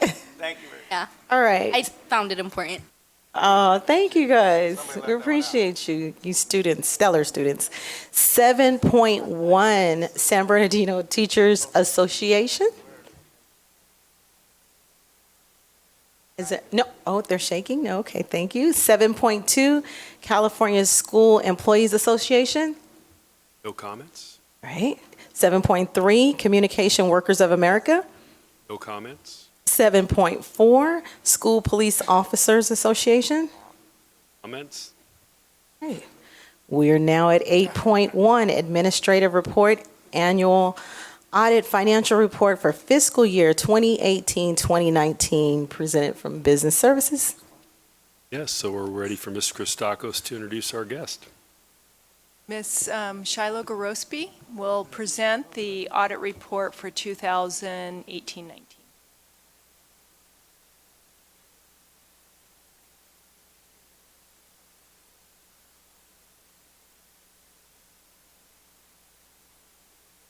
Good evening, everybody. Thank you for having me here tonight. Good evening. I'm happy to present for you the audit results for the June 30, 2019 fiscal year. And if there are any questions, as usual, I'm happy to answer any questions you might have. So I'll go through the report briefly and then take any of those questions. So our report always starts off with the auditor's opinion on the financial statements, and that's... Shiloh, Yes? I didn't get it, you know, and I really think maybe we should go back to doing paper for a little while. Maybe doing paper and electronic at the same time, so that I haven't been getting that. But when I saw this on agenda, I Yes, was Mr. assuming we Tillman, were I gonna don't get see it in there either. I don't We see didn't get it, I didn't get it either, so I don't know if maybe should we have to move this then, so we can be able to see the report before we I have? You can Your move the mic. table. I think Maybe we I'm the can- only one that got a written report, because I got a written one as well. So maybe we can, Table it. The attachment is but I not want to be able there. to read through it. I'm not going to read through it tonight. No, absolutely. What I might suggest is, and I'm happy to come back at a future meeting to go through it and answer questions to give you more time. I do believe there is a requirement in Ed Code that you will still need to accept the report tonight. There's a deadline to do that, which is by January 31st. So we can coordinate with Janie if you want me to hold off. We can, if you accept it, we can always come back and discuss it at a future meeting. So is she able to present on? Yeah, can she go ahead and do And the then- overview and present right. it, and then we'll take any questions, and we'll get back to you on that? We do have to meet that statutory requirement, so. If she's, but she's speaking on it, but the thing is that many of us haven't reviewed it, haven't seen it, so we can't really accept, even though she's saying one thing, to actually approve and so anyways, that's my point of view. Yeah, we So, can, I we can think- receive it. We Okay. can receive it. And that will keep us in compliance, Dr. Hill? And my recommendation is we continue as we're going, and then if there's some concerns, we can maybe table and ask. But, we want to meet our deadline date, so I would just strongly recommend. I could see it if every year we were a mess, but we're not. It's pretty good, so that would be my We'll make recommendation. sure in the future that you get a hard copy of this. Okay, so we will hear it, accept it, and then dial back and make sure that we get a copy so we can ask additional, any input. I got a copy. But you are requested to have paper, the rest of us I didn't. requested to have paper. Yeah, the rest of us didn't. All right. Okay, sorry about that. So our audit report then always starts off with our opinion, our independent auditor's report. That's our assurance to you regarding whether the financial statements as presented are materially stated based on our audit. And so our opinion tonight is an unmodified opinion on the financial statements. That is the highest level of assurance we can provide you. And that with that means that we do believe the financial statements as presented are materially stated. With that, I'll also add that, as if you recall from prior years, we've had the past couple years where we've had potential or audit adjustments. Maybe it was a couple years ago. I do want to point out that there were no audit adjustments to the financial statements this year, which means the information that you would have received back in September in your unaudited actual financial report, those numbers did not change from the unaudited data to the audited data. So there were no audit adjustments. Now, in addition to the opinion on the financial statements, we also provide you 3 other reports in this document. The first being the report on the internal controls over financial reporting. And that's not an opinion on internal controls, but it is a report designed to communicate if we do have control deficiencies that come up during the course of our audit. That can be a significant deficiency or a material weakness. And so that report actually is a clean report tonight, so we did not report any significant deficiencies or material weaknesses in internal controls over financial reporting. We do also provide the opinion on your federal programs, and that is both a compliance and internal control report, and that's a clean report, so no findings on federal programs. And then under the state compliance, that once again is also an unmodified opinion, so there are no findings on state compliance. So going back to that original comment, it is a clean report this year. There are some comments in the back, as usual, observations that we bring to your attention outside of maybe what we would consider to be significant or material related to some ASBs and other observations. So there are still those types of comments in the back of the report that you're probably familiar with having seen in some prior years. But other than that, overall, it is considered a clean report. Dr. Flores? Yes, I was really glad to see that we had a clean report in all the sections except ASB. ASB were a mess. There's an accountability, or they delay in accountability, and I don't know how we correct that because it's the sites. And Dr. Marsden, I understand that principals are the ones that need to monitor that and be in compliance, but it's the principals that are doing it. So I think that, correct? Board, there's like, how many schools? Well, what we visit every secondary school, and so it can be comprehensive in terms of the observations that come out of those visits. It is unique in that we do visit 100% of the school sites every year, but we do use that as an accountability measure for them. And they're not like blatant, like, it's just that they delay in depositing money, or they forget to account for, receipt of money, and then put it in later, correct? Yeah. And that's not very good accounting It's practices. a lot of the types of issues we see, and I hate to say this, but it is somewhat regular that we see these types of issues with ASBs. I don't ever say that in a means of saying that it makes it okay. I think the biggest challenge we generally see with ASBs really relates to the folks, at the school sites who are accountable for those ASB records aren't technically accountants. We do have district oversight, which I think here the district has some great oversight roles at the district office that helps mitigate some of those comments and keeps them at bay. But when you have turnover and when you have folks in those roles who don't generally, they basically, they're doing that as a side job in conjunction with maybe office management and other functions. So it's not uncommon for us to see that in those types of roles. Ms. Christakos, do we have in place any, procedures to streamline accountability of our, So Mr. Cunningham's office offers training every year. We actually have the auditors come in and provide, someone from the audit firm come in and provide the training. We've gone to a new system this year for the high schools, and it allows for more of the paperwork to be done online. It's web-based, and we believe that's going to help with the timeliness of some of the items. But it's like Ms. Gorospe said, when you have turnover, there's the learning curve, and it's very busy at the high school. And there's a lot of scrutiny around ASB because there is cash, and so we want to be very careful. And so the board's been great about having. I hope it's for all our schools, because it's also middle schools that are cited, and also elementary schools. So I think the cited. middle schools, I'm trying to remember if they're transitioning this year to the new system as well. You're already on it, Jim? Okay. So they've already transitioned as well, which takes us to a web-based system that's more automated. There's a couple of elementary schools, but you didn't go to all our schools, right? We do all the secondaries because that's where there's more volume. And then at the elementary level, we select a few and then we'll rotate them over the course of a few years. It looks like you did all our middle schools. Yes. Oh, okay. Dr. Hill?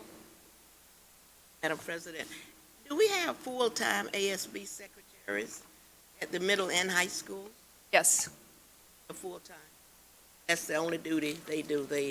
Well, I don't know if it's their only duty, there's their primary duty.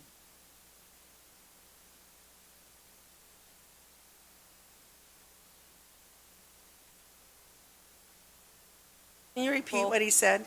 High school, it is their primary responsibility as ASB. Middle school, sometimes it's divided among other things. Are you saying there's a clerk that is specifically designated? Yeah, I think it's higher than a clerk. Technician. Who is it? I can't hear him. An ASB technician. Just when I was at San Andreas, and I know at Sierra, we had a secretary who did it all.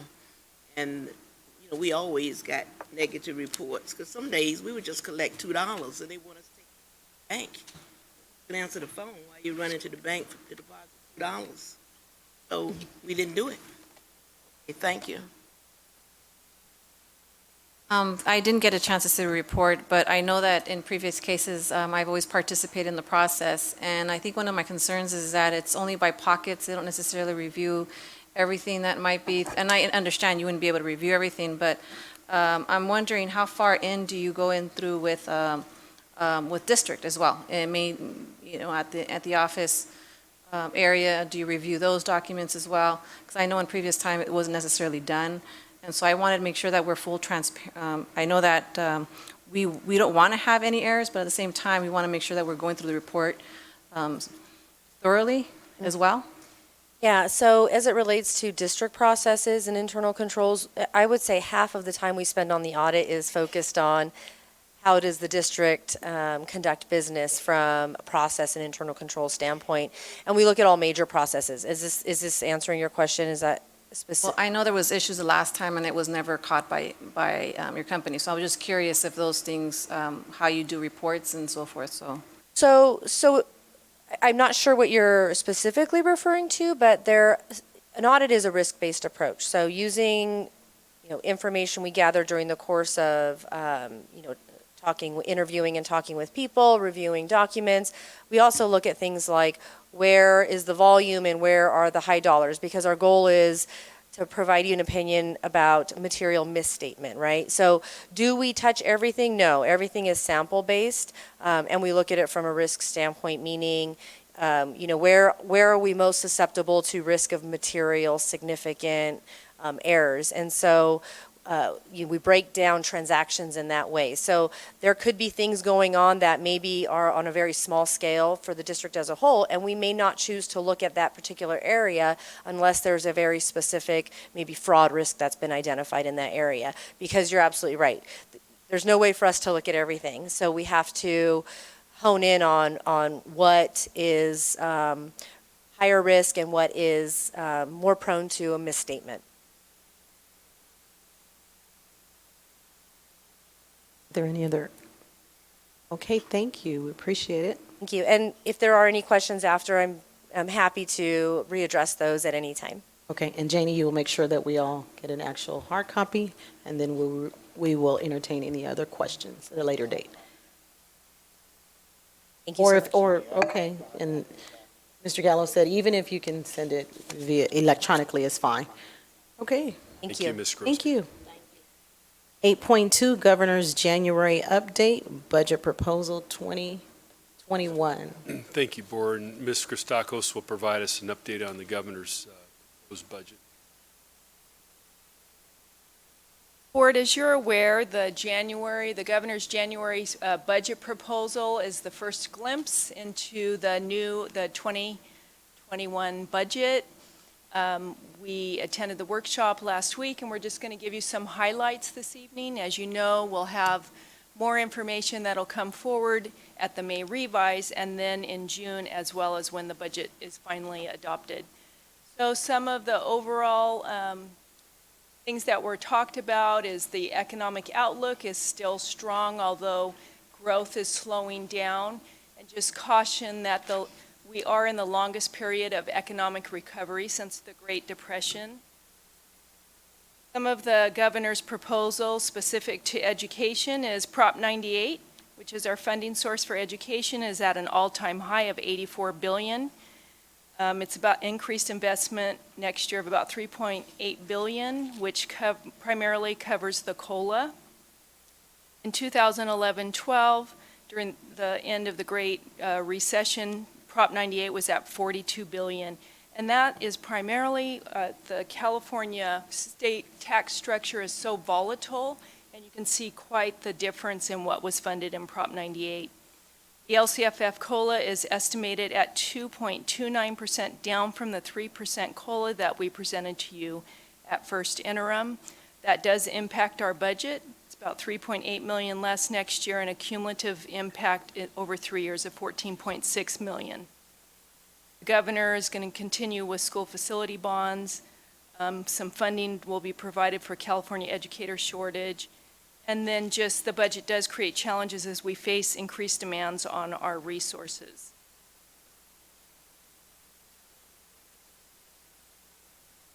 The governor put a lot of attention on special education and early ed. He continues to pursue that all SELPAs will reach the statewide average of $557 per ADA. Ours is about $20 less per ADA. He proposes some one-time funding to serve preschoolers with disabilities, and some money to look at the SELPA governance and accountability structure. He, with part of it, the funding being one-time is challenging because we know early education is so important, and we know it's a great way to really help our youngest learners. But when it's one time, it's difficult to sustain or build new programs, so we really want to advocate for those ongoing dollars for early education. Other themes in the budget, he proposes greater transparency around LCFF and LCAP. The state auditor did audit 3 large school districts in California, and they felt that the state lacks information to better assess the effectiveness of LCFF. We will have a new template. Dr. Mitchell and Terry Komnick will be providing more information to you over the next several months. What's not in the budget is increased LCFF targets. We would like to be funded at the top of the nation like we were many, many years ago, and we're near the bottom in our per pupil funding, even with the LCFF and the higher economy. And so we want to really push for those targeted rates to be higher and competitive with other states. He did not propose any additional payments to CalSTRS and CalPERS. If you'll recall, last year he deposited about $3.15 billion to help offset the costs, but he's using that for other areas in the budget, and no one-time discretionary grants for the general fund. This chart illustrates how the COLA doesn't even cover what it takes to service the salary schedule. So when you look at step and column and then increase PERS and STRS, the COLA doesn't cover all of that. This shows the average school district in California, what that COLA represents, $231. It's a little higher for us, about $268 per ADA. And so you can see as the COLA is lower, it doesn't really cover the costs of doing business as we currently are doing business. We want to continue to advocate for more funds. This chart shows over the years, the dark blue shows the PERS rates as they've continued to go up, and the light blue, the STRS rate. You see the leveling off there of STRS a little sooner. CalSTRS board has authority to increase or decrease the employer contribution rate with some restrictions to fully fund the unfunded liability by 2046, and they are limited at how much they can go up each year. And then just a reminder on our multi-year projections, they're required by AB 1200. Projections are not forecasts or predictions, they're just based on today's assumptions and decisions. And that's what we use to provide our multi-year projection to you and the county and the state. Based on these, the new information around the lower COLA, we took our first interim, and if we backed out all the one-time fundings and board priorities that we allocated this year with carryover, which is one-time dollars, and based on the assumptions that we know today, these are the reductions that we'd have to make in expenditures in the budget. About $15.2 million for next fiscal year, $12.1 for the following, and it could grow as much to $22.6 million in 22-23. So keep in mind the lower COLA has about a $14 million multi-year effect on our district. And then in closing, what's ahead, just keeping in mind that we want to be prepared for when the next recession hits, being aware that we are declining in enrollment. The health and welfare continues to, costs continue to go up. We have other costs that continue to go up, and what's not built into the budget is some of the impacts late start may have on us. And so, again, this is our first glimpse. We'll have more information for you with any recommendation reductions for the March 2nd interim report, and we'll continue through the year until we have a final budget adoption. Thank you. And we'll start with Dr. Flores, and then we'll work on this side if you have questions. Ms. Christakis, I believe that the governor gave us the bump in STRS and PERS in the May revise last year. Last year, he contributed $3.15 billion outside of Prop 98. Right. And so that ultimately did help bring. That was in May, right? I think so. I'd Yeah, have to I look. think it was in May. So right now, he's tentative. So hopefully he'll do that. Right now, he's identified areas outside of education, some of the housing crisis, green technology, homelessness, and other areas that he wants to Right. focus those dollars on. Okay, we're not in his face about this. The teachers are, the CTA, I hope is going to be in his office all the time. Typically for that. And then in terms of, my second question is related to SELPA. I can't remember which session, which. Slide 4? For SELPA, the ADA, how much, slide 4. Yes. That the target rate is $557.27 per ADA for all SELPA. And that is, we are our own SELPA. So what would be the total for all our special needs kids that we would So get? Janet did a quick, Ms. King did a quick calculation. It's hard to tell in the language if we would get it all in 1 year or if it's going to be over a couple of years. And so we do have some questions in with the county, but it would be about 800,000, Janet, if they took us up to the statewide average. But they might not do it all in 1 year. It wasn't clear, but we'll know more over the next couple of months. Okay, so by March, we should know. Okay. So is that per student?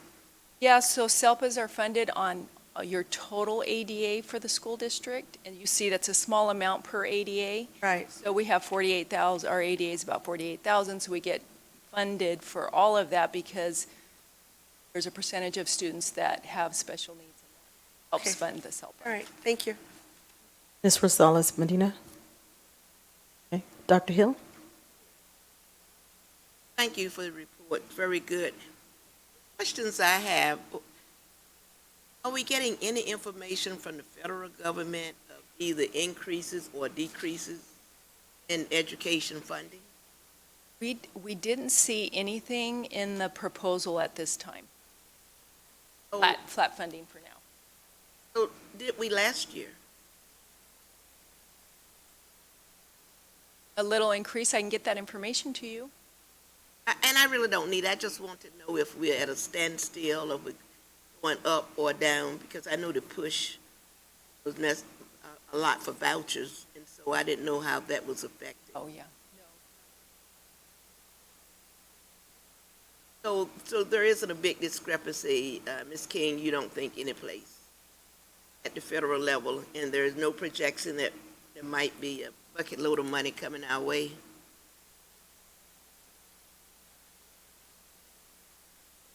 You're not on. I don't think, oh, sorry. Preliminary information I've seen from categorical programs indicated that so far it's projected to be flat funding at the same level. So we're not seeing any increases. That includes special education, peer education, in all I haven't areas? heard anything to indicate they're going in either direction at this point. I don't need any further. Thank you. Dr. Wyatt? Mr. Gallo?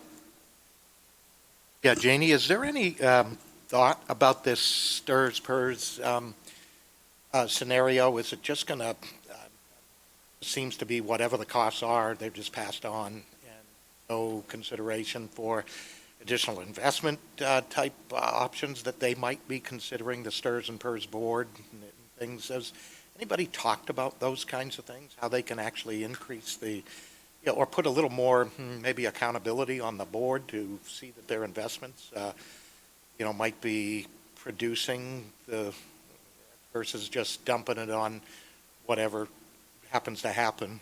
There are some political considerations of their board in some of the investments, and so I can get some more information for you, but they just know that unfunded liability was so huge. They passed most of that to us. The state does pay a little bit of it, but yeah, there were issues with the investments, as well as both boards operate slightly different.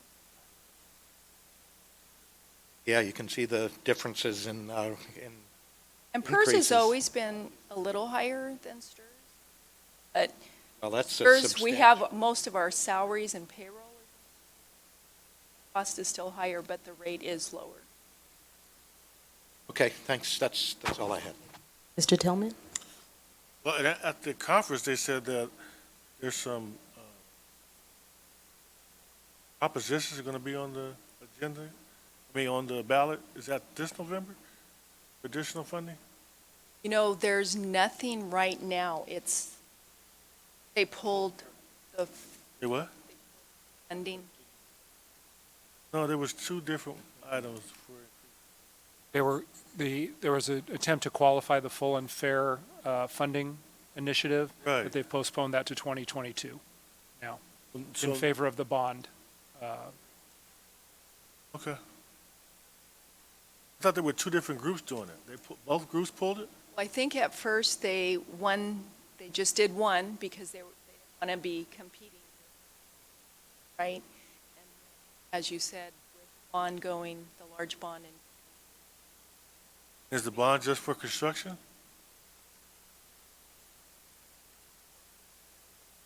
Madam President, Just one more. okay, go ahead. When Governor Brown passed the law to change retirement systems, did he change the one for PERS and STRS? Like for us, they changed it so that you can no longer, we have two tiers now in the county. So tier one is the old system. Tier two is you can't retire until you're 67. You only can make you cap out at a lot lower level. Did they do the same thing with PERS and STRS? so I know with PERS, I think you have to go to 63, and with STRS, I'm not sure, but we can get that to you. So you have two tiers also, right? Yes, we do. Essentially, you have to get older to get the multiplier. So the multiplier is it can go up to 2.4. You used to get there at 62. Now I think it takes till 65 or 66 to get to that top multiplier for your place against your years of service. STRS and PERS, But you yeah, have to go later. the answer is yes. It takes longer to get to the maximum. Well, at some point, that's going to save some money. And I will say, I just read a story where they say that there are a lot more rich people moving into California than are those that are moving out. I mean, the people that are moving out are poor and lower middle class. But, I mean, it goes against the stereotype because the reality is people with more money are moving to California. And it makes sense. That's the reason why the cost of living is going up. But with that, there might be some potential with some of these propositions to get more money from the super rich like Mr. Gallo. And Mr. Tillman was showing me the rate of per ADA in New York is like $26,000 per student, where it's $12,000 here. So they have much higher property taxes. That's true. So property taxes are a much more stable revenue source, and we don't have that. Thank you. Dr. Forrest? Yes, so I multiplied 48,000 times $557.27, and I got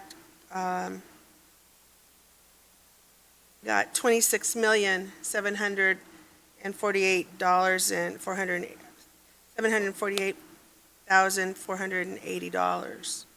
So I don't know where the 800,000 came from that It's you the just told me. difference between where we are at 530 something to the 557. So there's about a $20 difference. Oh, I didn't know that. That wasn't in here. No, that's just where they're trying to get everyone to the statewide average. Ours is about 539. Okay, so we should put that in here. Okay. Because it kind of, a misnomer, because I was multiplying, and it looked like a lot of money. That'd be great. I would take it in a minute. Right. Okay. Right, thank you. So we just need to pay attention to slide 11. Thank you for your reports. 8.3, Student Achievement Key Performance Indicator, School Climate and Culture Update 2018-2019 Student Services. Dr. Marsden? Yes, thank you. We're excited to hear from Dr. Lorraine Perez's team as they present on this key performance indicator for our board. With that, we'll turn it over to Dr. Perez and her team. And our newly promoted is on top of it right now. I was trying not to tease her and tell her, welcome to the team. Now you could just slide right on over and present. Exactly. So we were not shy about her induction today. So good evening, board. We're pleased to be before you this evening to share information related to our district-wide climate and culture. So Board President Gwen Rogers, Vice President Dr. Scott Wyatt, esteemed board members and cabinet, it truly is our pleasure and Ms. Colleen Williams to be with me this evening on the eve of her promotion. We will be sharing this evening, we'll provide an update related to school climate and culture data. We'll share our current district's approach to supporting improved school climate and next steps to deepen consistent practices and build sustainability.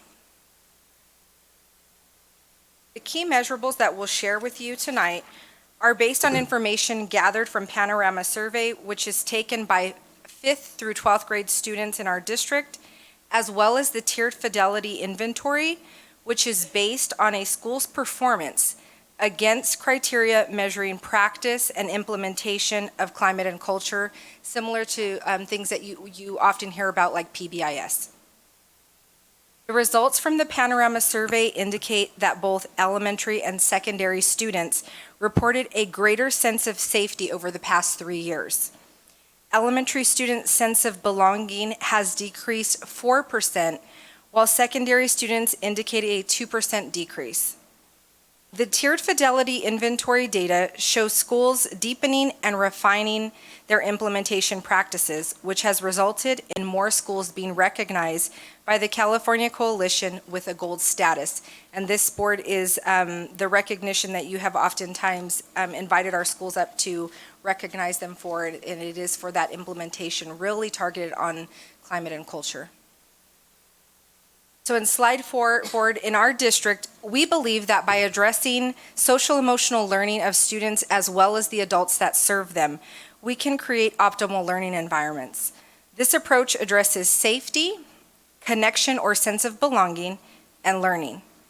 It is the combination of these three that creates the best possible conditions.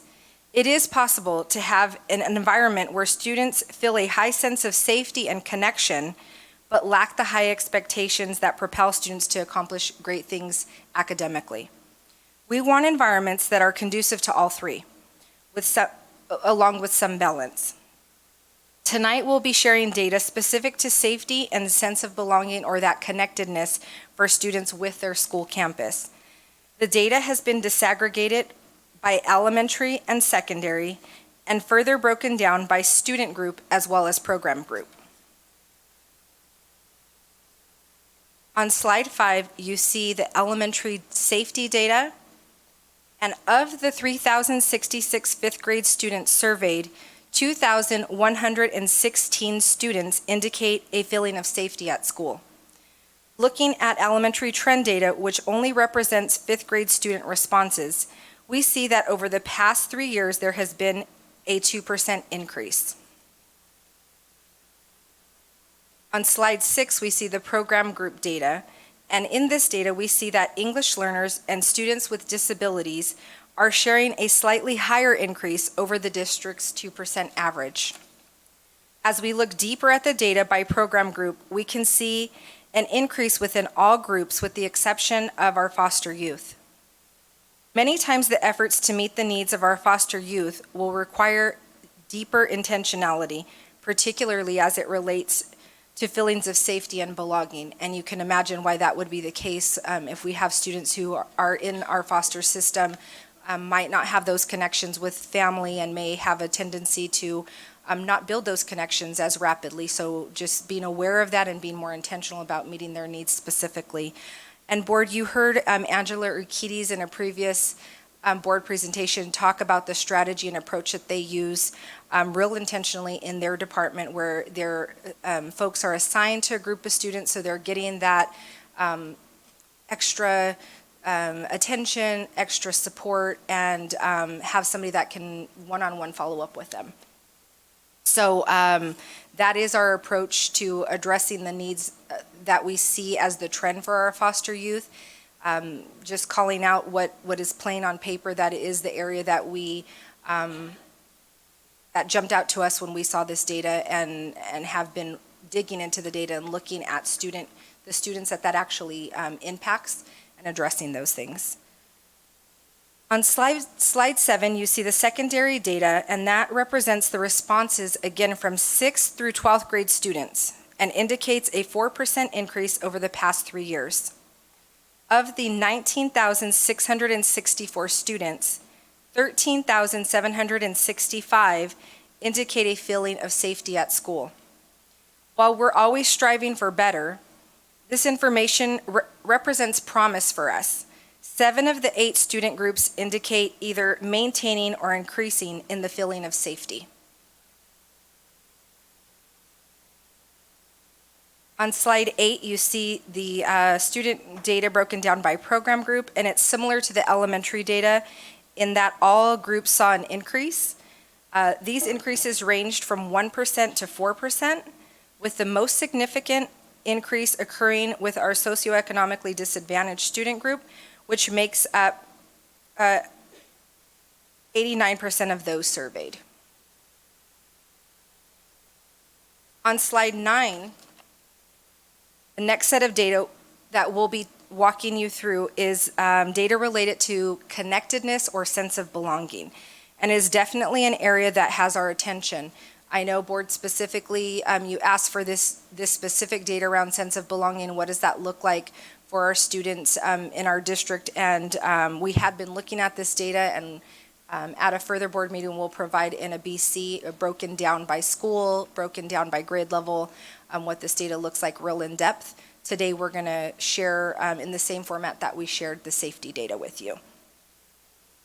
Our overall elementary data, or again, the 5th grade students who responded, shows a 4% decrease in sense of belonging.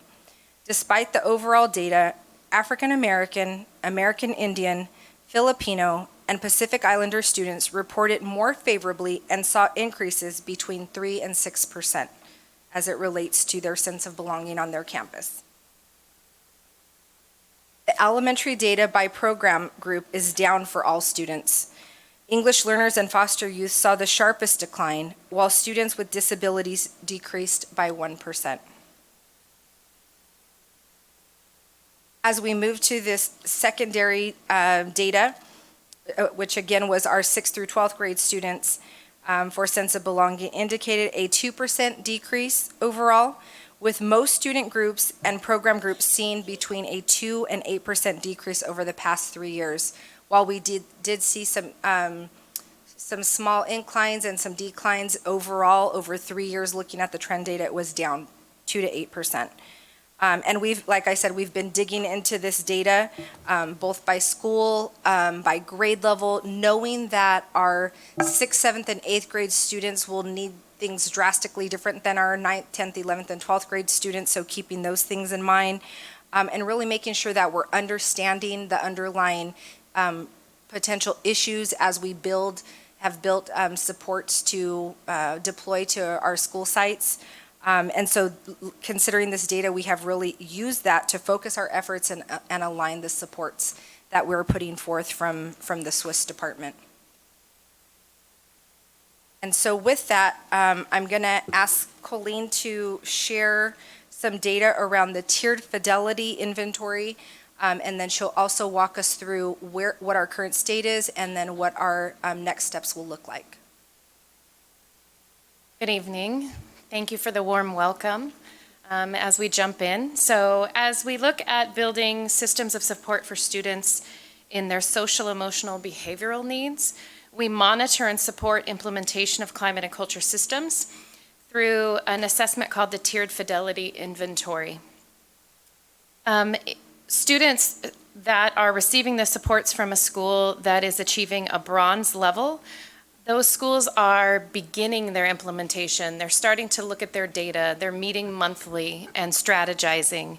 When you move into the silver area, the tier 1 for all students is much more fluid and strengthened at those locations. And then our gold campuses are really building the supports for all of our students and then some unique students as well in smaller groups. So as we look at that data, we are looking for increases in the higher caliber bronze, moving from bronze to silver and gold. And then as a district, we've also added a monetary benefit for school sites. So schools that are achieving bronze receive $500, silver receives $750, gold receives $1,000, and then the highest level, which we have some schools working on right now, platinum, will receive $1,500, and those monies are to be spent on student incentives. So going towards recognizing students who have positive behavior and encouraging those behaviors with some rewards as well. When we look at the areas of climate and culture that Dr. Perez spoke about, really unpacking the fact that all students and humans in general are hardwired for these three things. They need to be able to feel safe, they need to be connected to others, and they are available for learning. So they need all three of those entities in every environment that they walk into. So the more that we are able to create that in the school sites that our students arrive at daily, the more beneficial it will be for our students in the social emotional learning competencies. So if we do those things really well, our students will walk away equipped with knowing how to manage their emotions and their behaviors, to be able to hold healthy relationships both personally and professionally, that they'll navigate and create responsible decisions, not only in their own lives, but for their community as well. So as a district, we have some research-based, evidence-based initiatives that we do have adopted to utilize. So with our trauma-informed mindsets and wellness, we go after that sense of safety. And then our restorative practices or restorative justice, we build that sense of connection. And then the one you've probably heard about the most, the Positive Behavior Interventions and Supports, or PBIS, goes after that learning. So what do I do once I know that I feel safe and I'm connected, that we have the ability then to know how to navigate that learning environment as well. So then we look at, to address those panorama survey data components that Dr. Perez reviewed with you, we went after what are we doing with the sense of safety? How do we create that sense of safety right here, right now for our students in all of our environments? So one of the things we recognize is not only do the students need to feel safe, but so do our staff members, and so do our families and all of our stakeholders. So we support our staff with developing their mindsets and their practices that they utilize for students through a climate and culture team on every single campus. And so how we support that climate and culture team from the Student Wellness and Support Services Department is by helping support them analyze their data, make decisions around that data, and determine what professional development do their staff need so that students can benefit from those changes in all of our classrooms. And then supporting implementation so that we can walk classrooms with the school site administrators and looking for what practices should we see in place and calibrate that work together. Our hope is that each one of our environments that is creating safety through trauma-informed practices and mindsets are doing that for the most vulnerable population, but therefore also supporting every population that we have. And then in turn, the benefits for students is that we're focused on developing their self-awareness, how I feel, what I feel, and my behaviors that go with that, as well as our self-management and knowing how to set goals for myself, how do I achieve those little things and the long-term ones as well, and creating that sense of safety. Physical and mental, my physical and mental needs are met as well, and then I actually can engage in the academic environment once I can kind of relax in the environment and I feel safe. And then the sense of connection for us was the area where we saw a decrease in the Panorama student survey data, so we attacked that quite a bit. So making sure that we're strengthening that sense of connection for our students. We've aligned our restorative practices to developing the social awareness and relationship skills of social emotional learning competencies. So again, we're still supporting staff to be able to support students and encouraging that work together. So we have mindsets and practices trainings for staff, encouraging them to involve the people that are affected by decisions to be involved in that decision, right? So we do things with people rather than to them or for them. And then the practices, things that I know that you're familiar with, like community building circles. How do we build that sense of community in our classrooms and in our school sites? How do we build it across cultural differences and different grade levels, et cetera? And then making sure that we're developing those relationships even for our site administrators to be able to develop and connect with our staff so that our staff feels like they're in relationship with people on their campus as well and can strive with them just as we want our staff to turn around and strive with students as well. So our students benefit from this as well, feeling connected to people. They have a sense of practices to build relationships and also to maintain and repair relationships if and when harm is done. So making sure that we're developing their sense of community responsibility. So not only do they deserve certain things from their community, but they also have responsibilities to the community as well. And then lastly, we are excited about talking through our next steps as we move into 2020 and onward. So looking at how we support both our site administrators, our district support staff, and then our school climate and culture teams as well. So with our site administrators, we have been investing in their development of neurobiology, working with Dr. Nikki Elliott from the University of La Verne, and making sure that they're working on themselves and how they create environments where they're engaging with others, knowing whether or not they feel safe, whether or not they feel welcome, and whether or not they're supported in that environment. And then incorporating in the professional learning plans for all of our schools an area of focus around climate and culture. So what area, depending on the data of each one of the campuses, can they focus on in making improvements with a strong suggestion around sense of connection as well. And then with our district staff, really encouraging the interdepartmental collaboration that has already begun with some projects, but making sure that all of our district support staff understand the multi-tiered system of support so that they can develop their presentations in that manner as well, so we know how to support all students, some students, and then some intense few students, so that we can get the right supports to all students to ensure all of them are successful.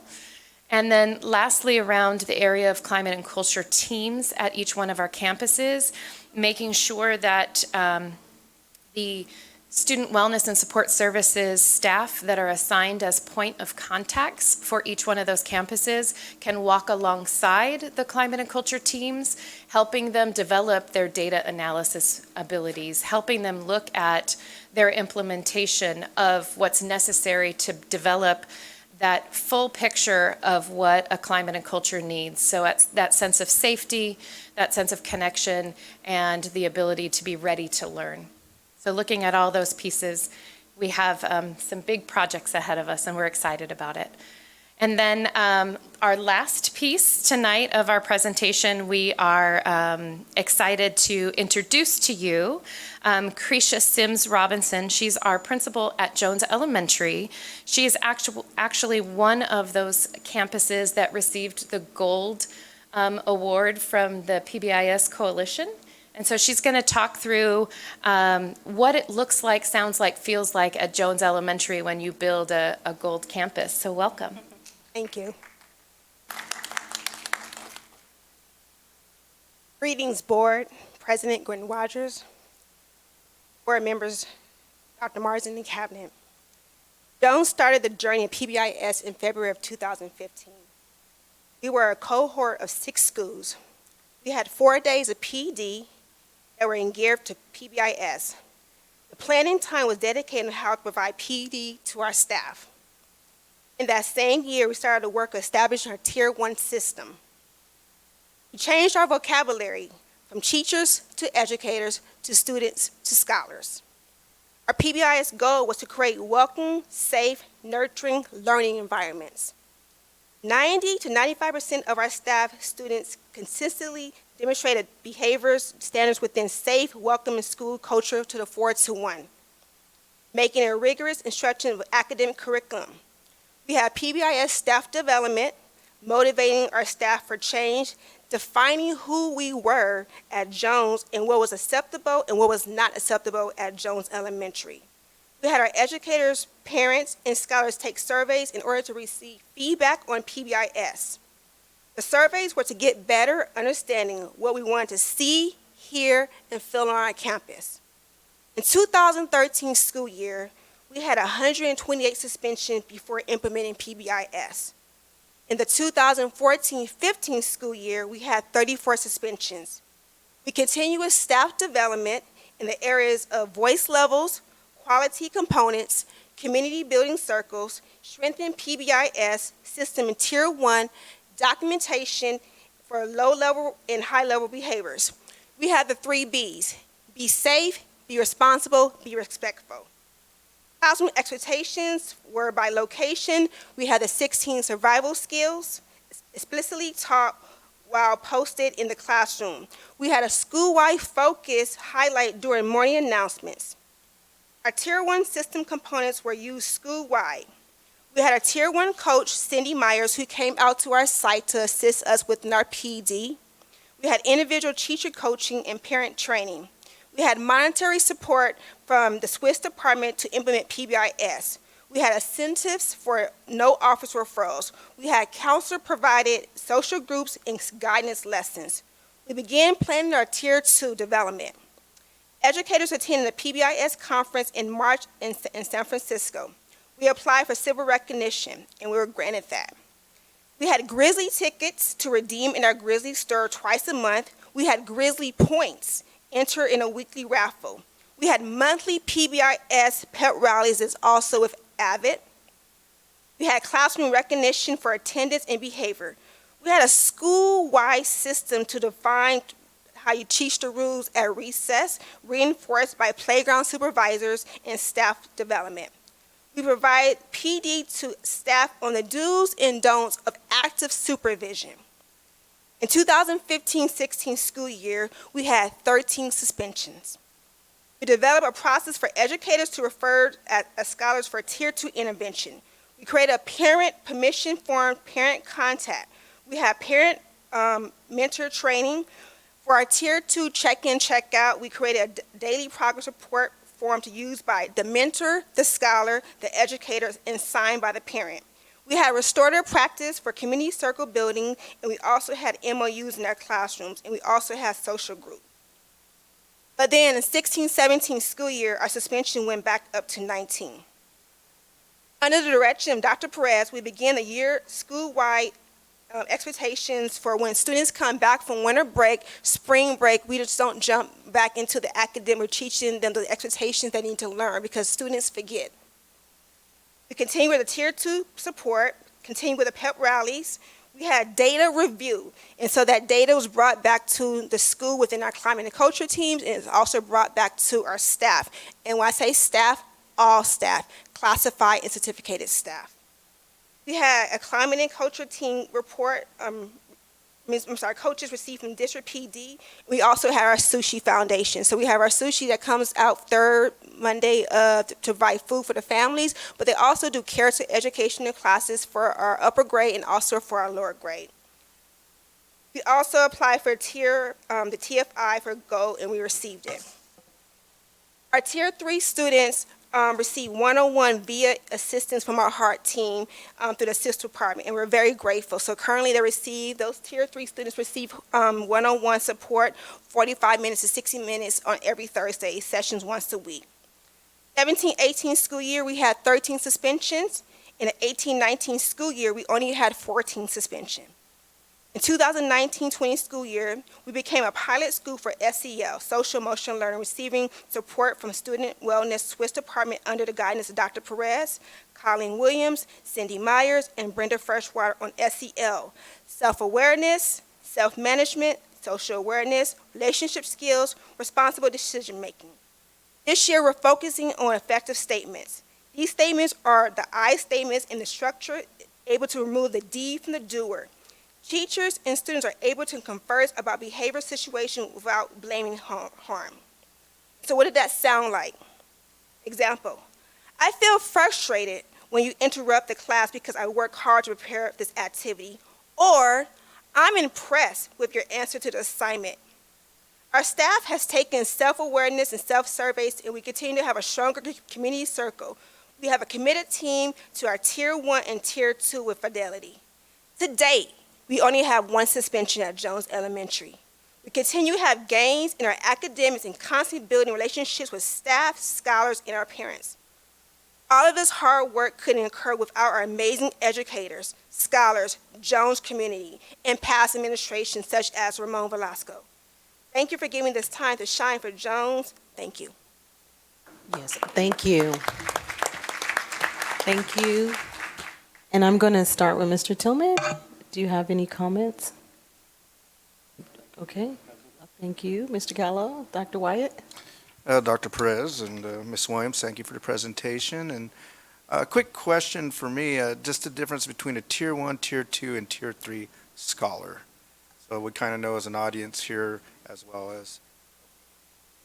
So our Tier 1 is for all students. So all students actually get to participate in Tier 1. That involves all of the systems, the supports, the expectation setting in every single classroom. It is what is necessary for at least 80% of your students to be successful.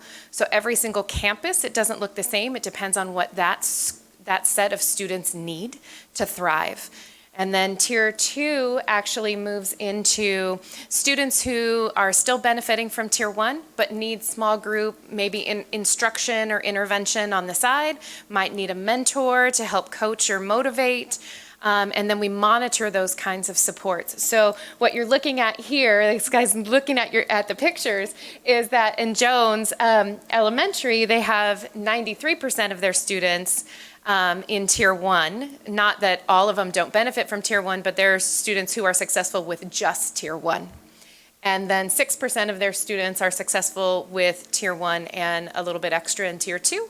And then they have a very small percentage of students that are getting that one-on-one support. And Ms. Sims Robinson was talking about the fact that those students are supported with the HEART mental health therapy. So these are not students who necessarily have externalizing behaviors, but they may be students who have other things to work out. And so they're benefiting from a Tier 3 support, which is individualized just for one particular student and what they're working on. Hopefully that Thank you helps. very much. You're welcome. Very informed decision. I could see why you got a promotion here recently. And we probably need some Tier 1 interventions, just so you know. for the gentleman next to me, Mr. Gallo. They never Didn't stop. notice him during the presentation. He was a little bit off task. I so- think it's more like a tier 3.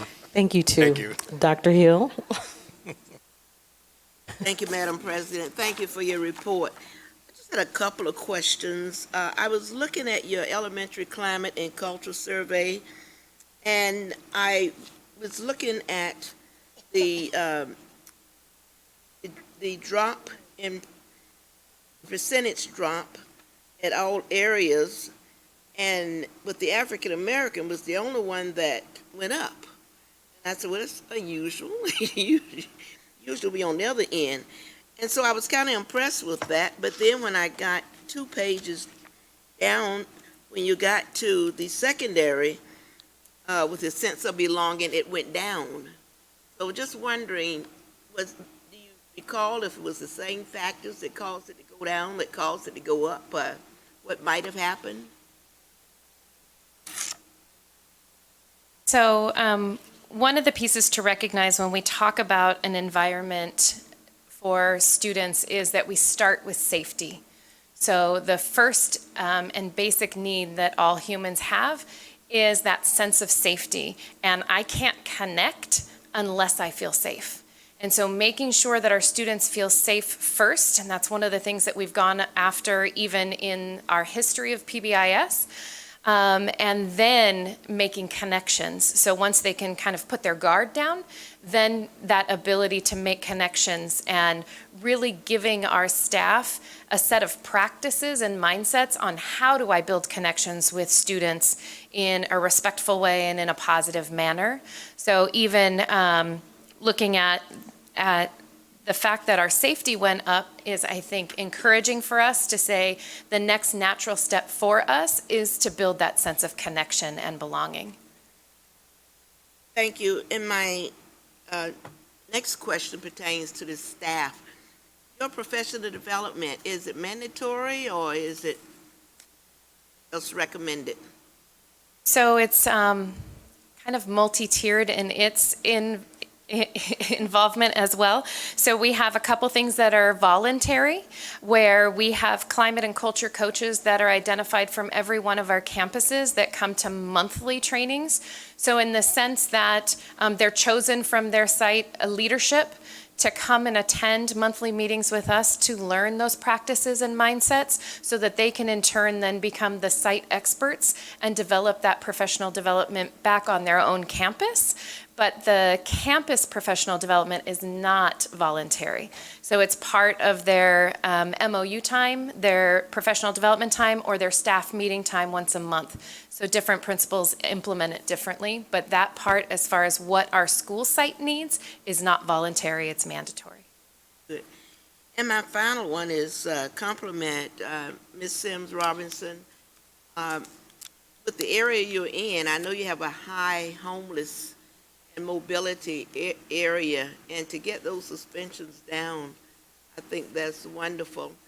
I just want to ask you a question now that's off the books. I know it's in the area because I also participating in marching in the area, walking in the area for the human trafficking. Can you give us the status? I probably should ask school police, but I'll ask you anyway, since you're there and you probably see it more than they do. So yes, we still have a high percentage of the human trafficking, but at our site, once our kids come on our site, they're safe. And, we tell them ignore distractions. I have gone and told them between this time and this time, please don't be around our campus. And they have honored that. They have respect that.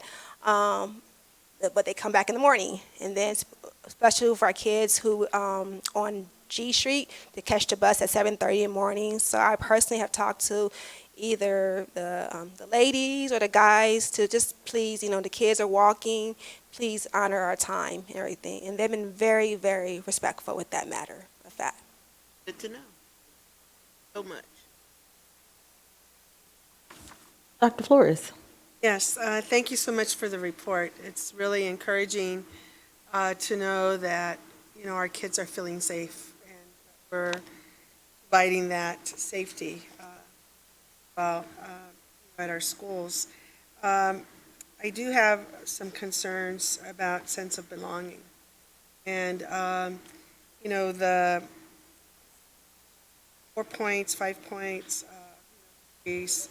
I know our African-American kids have gone down, and so have our Hispanic, and in terms of a sense of belonging. I'm just wondering if you could create focus groups instead of just doing the survey, you know, to ask the kids what would they need to feel, you know, a sense of belonging. You know, surveys are okay, but you know, the human-to-human contact to really get at their desires and their feelings. Have you done that? You've done any focus groups? So we have done some empathy interviews with students. When we identified this area, sense of belonging, needing more attention, we have put efforts towards that. We need to continue to do it because there's so many students that we have not yet heard from. But part of our student advisory, the counseling student advisory that we had been running, we were getting input from students, but they were mostly high school students. Input from them as well to hear what would help them connect. And a piece of the data that, because everything, it's very complex and there's a lot of data in Panorama, a piece of the data that you do not see here is that the students, there's a difference between the students feeling like they're connected to teachers versus other students. And so we also talked about this thing, the cell phone, being an aspect that is creating a barrier for students to feel connected to one another. Because even though they're sitting together, they're maybe not feeling connected because they're in their phone versus having conversations with one another and interacting in clubs and activities during, you know, during the lunchtime in the quad or whatever the case may be. So there are a lot of things that we're observing as well as data that we're gathering, that's the qualitative data to hear the student voice. Well, in particular, you know, the English learners, the fifth graders, went down 8 percentage points. That's a lot. I think we need to, you know, ask them. And to get that personal, you know, touch. The Pacific, in the high schools too, it seems to have gone down. I mean, Pacific Islanders feel 7 points down in terms of their feeling connected. By, you know, that raises in our foster youth as well. So I think targeting and getting focus groups, not individual interviews, but having them together. That's my only recommendation. Thank you so much. It's really enlightening. Thank you for the good work. Ms. Medina? Yes, likewise. Thank you so much for the presentation. This was really good information. And as I scroll down to, well, I moved to one of the slides, which is secondary climate and culture survey for safety by students, and there's different, of course, different program groups. And I wanted to ask this, because I'm going to mention regarding another group that's not listed in here. Are we following a certain guideline? Is it through the state that we're trying to look at these particular students, or is this something that we can add to? So we follow a regular formula for reporting student groups. These are the student groups that are recognized by the state. And so we design our presentations around that so as to be consistent. But I think you were going to ask about. Yes, to add. Yeah, So adding then, student and groups. when you, especially when you look at safety and when you hear certain things regarding creating safe spaces, making sure all students are feeling safe, and this is where the LGBTQ portion would come into place. And I'm not sure, I know that there are several schools that are looking at how they're targeting, especially when you look at bullying and when you look at how they're being treated maybe, and maybe they're not feeling not safe. I don't know. Is that where we can try to add and look? And is that something that we can measure? We can always attempt to measure that. I think some of the barriers that we run into is that students may not want to, we're counting on self-identification. Right. And students may or may not feel comfortable to share that, which also is an indicator of some safety issues, Right. if they're not comfortable to identify. And our survey does not break down by that, correct? So there is an identifier within the survey for a student to elect to say that they identify as LGBTQ. But there may be other ways that we can attempt to gather that data. I'm wondering, within that survey, Yes. is it something that can be editable, or you can't? You can't change their system? Is the person who created it, can they add an extra button in there? So the survey actually is fed from our ARIES demographic system. So whatever information is in our ARIES system, it uploads into Panorama for the student survey. So I, as a student, just have my own login information, so I don't fill out any demographic information myself. But as you were talking, I was thinking the Gay Straight Alliances at our high schools would be a great group of students to talk to and see, as a group, how are they feeling as far as their own safety in that area as well. Okay. And thank you for that. And then looking at, I'm moving along, hold on. let me look for it. Where it says the tiered portion, and as you look at the different tiers from 16, 17, 17, 18, 18, 19, I see that there's about 39 schools that are accounted for, and then 43 for the next year, and then, of course, 18, 19 is 41 schools.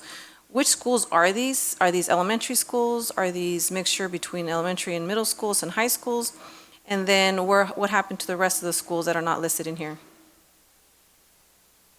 So this is a mixture of elementary, middle, and high school schools, and these are all of the schools who completed the Tiered Fidelity Inventory Assessment and sought recognition at the California PBIS Coalition. So these awards are given from the state-level organization, and they have set criteria for bronze, silver, and gold. Okay. So these are the schools who sought that recognition. Sought the recognition, but it doesn't mean that we don't have schools that are not necessarily following what we need to be. Correct. And we're hoping to get some increases in our medaling as well, with a little bit of the monetary encouragement for them too. Is there a reason why they're not participating?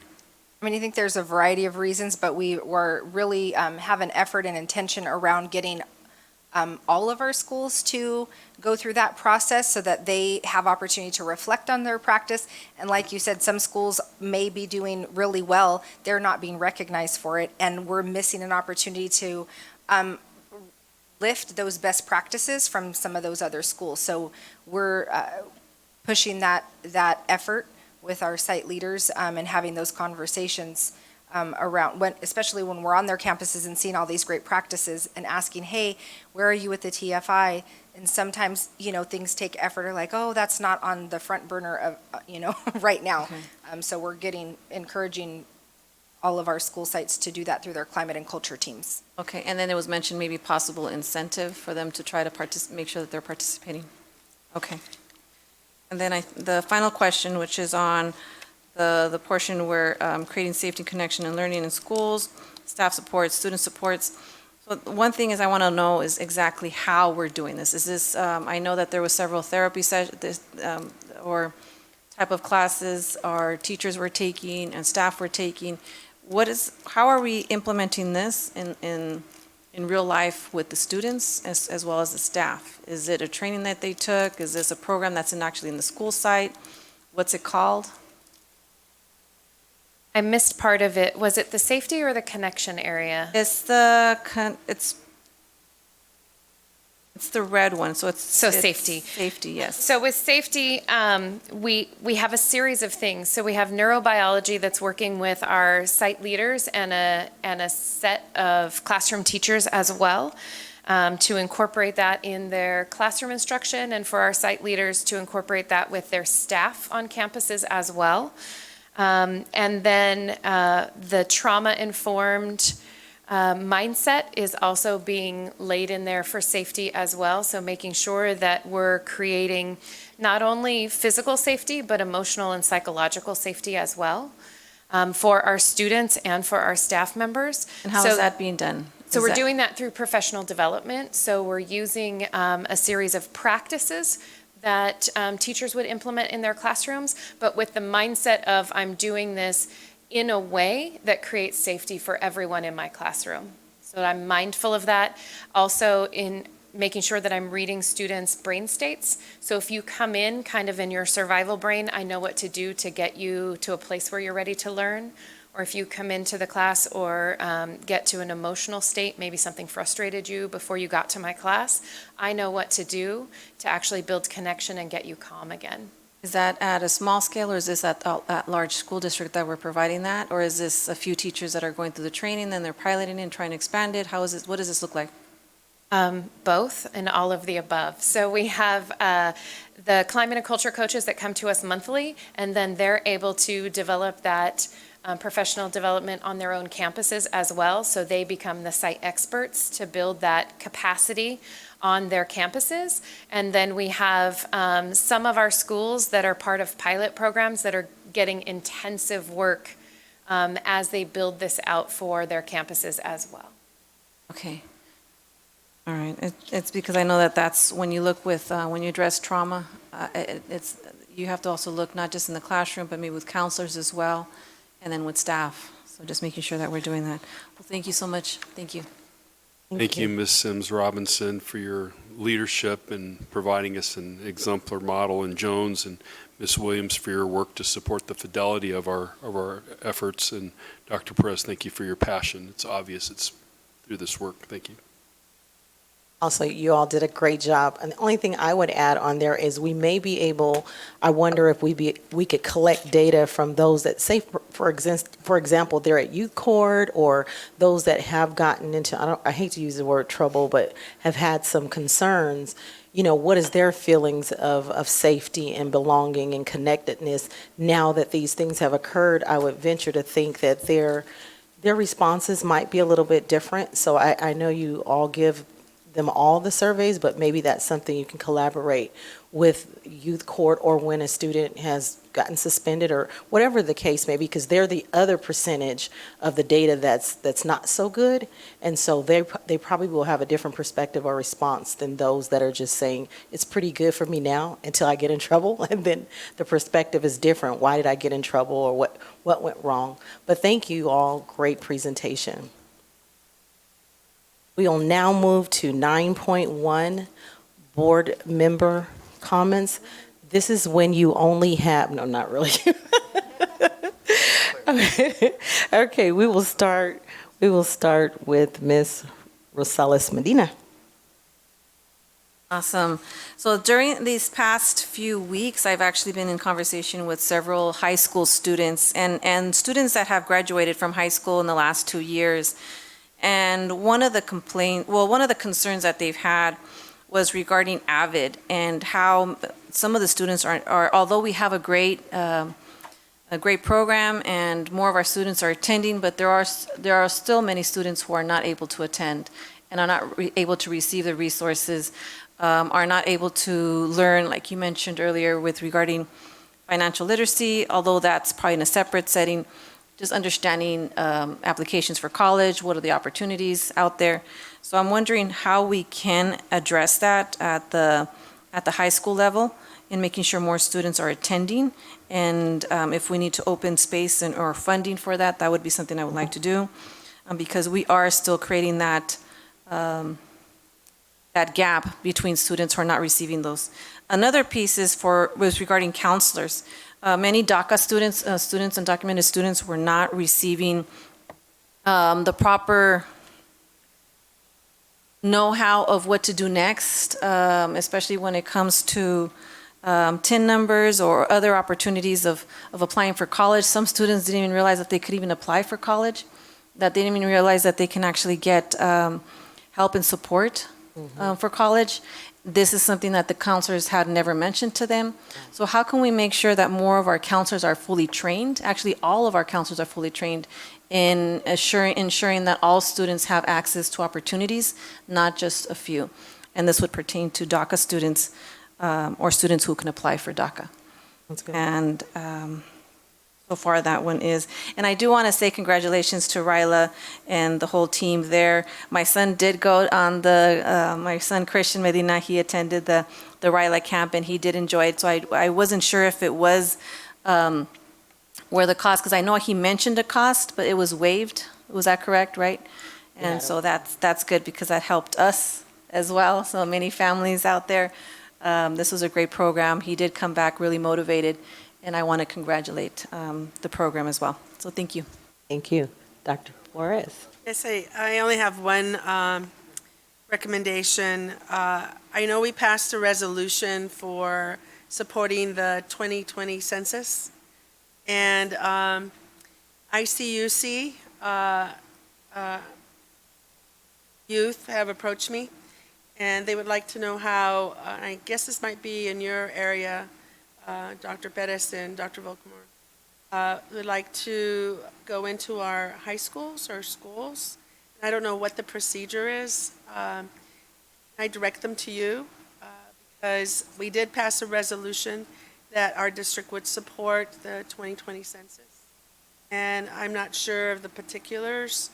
I don't know, Ms. Medina, I know that they've also spoke with you and then they came to our board as well. Do you have any Another suggestion would actually have where they can come to our parent meetings, where they come to school site meetings and talk about the benefits of making sure that they do fill out the form and so forth, what that looks like. So I really do want to maybe have it incorporated, even if it's not, it would be great with ICUC, but I know Naleo specifically are bringing these type of programs, so if we can connect with them. I believe, I can actually text you her number, so she's the one that's working at the local level as well. So both organizations, because I know that we have a lot of schools, but we need to make sure that the complete count happens, because this is extra funding that would bring to our schools and our community and our city as well. That was my only. Thank you. And that census is important, so thank you for the information. Dr. Hill? Thank you, Madam President. Due to lateness of time, I just have a couple of things I want to mention. One, I had conversation this weekend about ethnic studies. It's the class we introduced at 3 of our high schools, I guess about 3 years ago. Now I understand it's only at 2 of the high schools. So I'm hoping, Dr. Mitchell, that we could just get an update on where we are with that and maybe bringing those teachers in to talk about it. Yes, happy to do that, Dr. Hill. Okay, thank you so much. The other one is during our coffee and conversation with board members Saturday, everybody was almost in agreement. I say in agreement that we really need to revisit character education again. And again, we got to work with our young people. Just to remind you, a Human Trafficking Awareness Month is this month. And there's a walk this coming Saturday starting at Children's Network. If you know where Chuck E. Cheese is, you're just right around the corner from that. And then there's that all-day workshop where Deputy Jones came last board meeting. I guess it's a sellout, so it will be at the Dorothy Ingram County Building. And I believe that is next week. But other than that, I just want to... Is it Thursday? Mm-hmm. Okay, yes. It's Thursday of this week. Wow. I just want to say I'm so proud of our students, our staff, classified and certificated for the good work you're doing. And it's good to be able to go out and see people comparing us to other districts and to see the kind of work we're doing. And as long as we continue to believe in our students, and that's what it takes, believing in our students and knowing they're all capable, every one of them, 100% capable of doing a great job, we are going to continue doing a good job. So I just want to say thanks. That's it. Thank you, Madam President. Thank you. Dr. Wyatt? Thank you, Madam President. Just a few events that we attended. When I say we, there's quite a few of us there. Dr. Hill was there, and Madam President Glenn Rogers was there, and Ms. Abigail Medina Rosales was there, and Mr. Gallo was there, and Mr. I believe Tillman was there at our MLK prayer breakfast this weekend, and Dr. Marsden was there as well, and I believe some of our executive cabinet folks Dr. too. Mitchell. So, Dr. Mitchell and Dr. Volkemer, and did I forget anybody? All right, because it's pretty much our whole team. But the chief, I'm sorry, Chief was there too, and so again, just seeing great unity with our team representing our district, and obviously an incredible man and continuing his legacy. And then I had a first. I have never been in a parade, and so I was able to be in the MLK parade we had on the west side of town, and just really want to thank everybody that came out from the community and the folks that participated in the parade. It was a pretty unique and incredible experience, and I was fortunate to have Chief ride along with me because I got booted down a car thanks to the Queen. So I told him I'd sit on the tailgate, Chief was but in they the wouldn't back let me. But we drove Chief around. So again, just want to say thank you, and then just to echo what Dr. Hill said, again, thank you to all our staff for doing such an amazing job. And the presentations tonight, there's a lot of work put into them, and just know we are paying attention, and sometimes we might nod off a little bit and get distracted, but they are very important. Thank you. Thank you. Mr. Gallo? Thank you. Just want to give encouragement and see everybody here tomorrow. As you know, if you haven't mentioned it already, we will be inviting the public to come and participate in a forum that will basically develop characteristics we'd like to see in our superintendent. We'll have two sessions, one at 9:30 and one at 5:30 tomorrow, and hope to see this boardroom filled. Thank you. Thank you. Mr. Tillman? Yes, I actually want to chime in about the events we went to for Martin Luther King Day. The breakfast, as usual, was always great, and I was very excited about the parade. I want to thank Chief Polino and the schools that work with the parade committee and Superintendent Marsden. I was born and raised on the west side of San Bernardino. And from my perspective as an adult now, as a child it felt special, but as an adult, I had even a better feeling for what was important about having the parade there, because it was a very positive event. And just riding on the street and seeing the people who were there just to spectate, but interacting with those folks and just having that sense of goodwill and a sense of happiness, I think it was a great event. I want to send out a thanks to Councilwoman Basim Richard, because I know she led it from the city side, and it was, I think, it was the first MLK. Martin Luther King parade, but I hope there are many more to follow there on the west side, because it really does brighten up the west side and give them back their sense of pride. So thanks. If it wasn't for the help of the folks from the school district, trust me, it wouldn't have happened. So thanks for everybody who chipped in. It made a big difference. Thank you. Dr. Hill? Thanks. I forgot to mention one thing. Ms. Ontiveros and I had an opportunity, as well as Mr. Gallo, to go to the Crestview Terrace ceremony, which is a part of the old Waterman Gardens. They're doing great things there.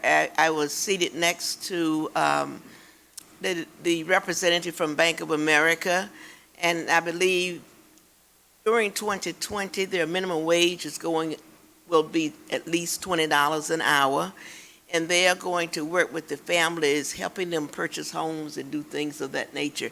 And there was another bank there who agreed, so it sounds like some good things going to happen for people that, who are moving in that area. Thank you. And it's trending on this side of the room that, yes. I forgot to mention. Dr. Flores. I forgot to mention, and Mr. Tillman, you'll want this too. There's a new initiative, Schools and Communities First, and it's supporting schools. So I hope that people will sign it in terms of the initiative. You know about it? You don't know about it? Okay, well, it's to get on the ballot for more money and more funding for schools, communities, yes. All right, thank you. And ditto to a lot of the things you all said, I was able to scratch off on my list. And Dr. Hill had mentioned earlier, we shared in the venture of the community conversation, which was really good. You know, you have that opportunity to go out and speak with the community. You never know what those concerns may be, but our commitment is that during a board meeting, we obviously can't have lengthy dialogue, but we certainly want to hear from our community. And the topics that came up this past Saturday was the superintendent, facilities, and we're grateful for Janie, who came to support and ended up probably being most of the meeting, but was able to just answer questions that helped our community understand and navigate about our openness with our facilities, but what our expectations are. We talked about graduation rates. We talked about late start. We talked about bonds. And parent volunteering and bullying was really honed in towards the end of the conversation. And as Dr. Hill said, the character counts model came up, but the parents or the community that was there in the room was attacking the bullying side to say that, you know, this would really be helpful if we look back at having character counts, the model, which was Michael Josephson. And I even took it further to say at the beginning of school and during the intervals of when the students are going off on breaks and report cards, they can be reminded, you know, about empathy and respect for each other and understanding that each of them are different. So hopefully we can look at that as a district. There was another recommendation. Of course, the recreational aids did come up, and it was in a positive light to say, again, to help navigate some of the incidents that look or are bullying, you know, is beneficial. And we know, we even explained that there's costs behind it, but they were very understanding. Parents also raised the concern that those that are volunteering, they want some identifiable badge so that, and I feel their pain too with the sticker ones, you know, they end up under your arm off, and it's nothing like being on a campus. Even me, and you know, I've born and raised in this community, and sometimes people call me either somebody else's name, not nasty names, but I mean the fact that you don't know my name, and so a parent probably has it even worse. And there's nothing like feeling like you're there to help, and then someone makes you feel like, why are you here? And you know, so we want our parents to feel welcome. So maybe you can look into that, whatever that identifiable thing could be. They mentioned that. I also want to mention again that vaping is a national epidemic, and we need to do something, whatever that something may look like. But if nothing else, we can get some. We do a great job with social media right now. I'm seeing some amazing things come out on social media from the district, but we need to do the same thing until we're able to get some more information and presentations around this epidemic with vaping, because this is worse than anything. You know, there is problems with it. The speaker that we saw last week at the Department of Behavioral Health, hopefully we can get them to come and do a presentation to just really get our hands around how this is just destroying our youth. You know, and if we don't say anything about it and educate our parents, which is what they spoke to in the room with us at our meeting, they want and need the education, and we're here to do that. That's our part. And those are my comments. We will now move to 9.2, Superintendent and staff members. Thank you, Madam President. Just a couple highlights. Board want a student recognition one. Congratulations to San Gregorio High School student Amarie Sanchez, who was selected to participate in the High School Honors Performance Series at Carnegie Hall in New York under the direction of world-renowned conductors. Amarie is an accomplished junior string bass player who is all-country, all Southern California, all state, and now with this opportunity, all nation. Keep up the great work, Amarie. And the two special board meetings were coming up tomorrow were already mentioned, both at 9:30 a.m. and 5:30 again, just to remind our public. And then also want to have a note for your calendar board for Friday, February 7th at 5:15 is the Academic Decathlon Awards Banquet. I know many of you like to be present for that, and again, that is Friday, February 7th at 5:15, and that'll be in Ontario. So please, if you're interested in attending, let Karen Cunningham or Carla Cross know. And then finally, board, we're needing some volunteers, maybe 2 or 3 of you might be interested to join the national recognition for Richardson Prep. They'll be recognized at the National Association of Elementary and Secondary Education Act School Recognition Program in Atlanta, Georgia, on Thursday, February 6th. Now, I myself and a couple of our cabinet members are unable to attend, so if we do have 2 or 3 board members, that would be fantastic to show our support for the school. So we'd like to extend that invitation to you to attend this prestigious honor for the school. So with that, are there any volunteers that would like to at least look at say, yes, I'll look at my calendar and see if I can make that event? You got Ms. Rogers, Mr. Tillman, anyone else?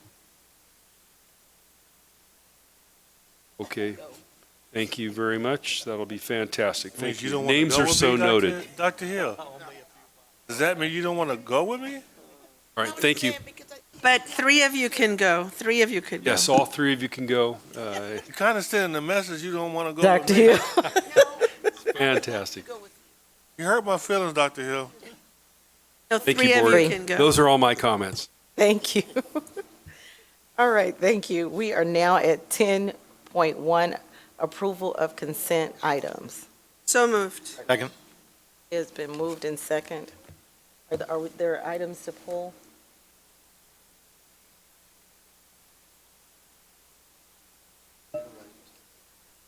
Yes, thank you.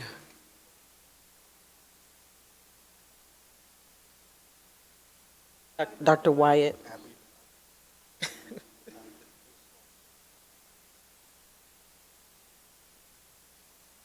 I don't hear anything. You should call for the vote. Okay, so is it, all right, I'm ready for the vote. I was ready with my pen. All right, it should be popping up.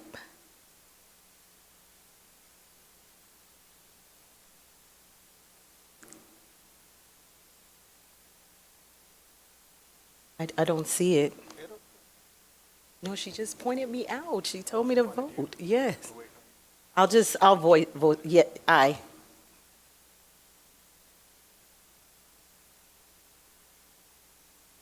Are we unanimous? Man, that threw me off. No pulls. I don't know. We good? All right, motion carried. 11.2, personnel report. 11.1, I'm sorry, 11.1 personnel report. As presented. So moved. Second. Okay. Are you going to be able to catch up with this? Okay, because I think it's going to go pretty speedy right now.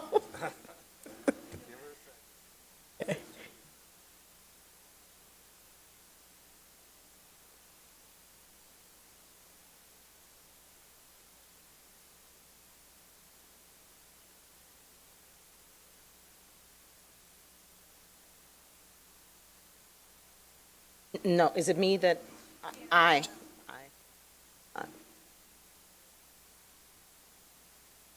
know what's going on.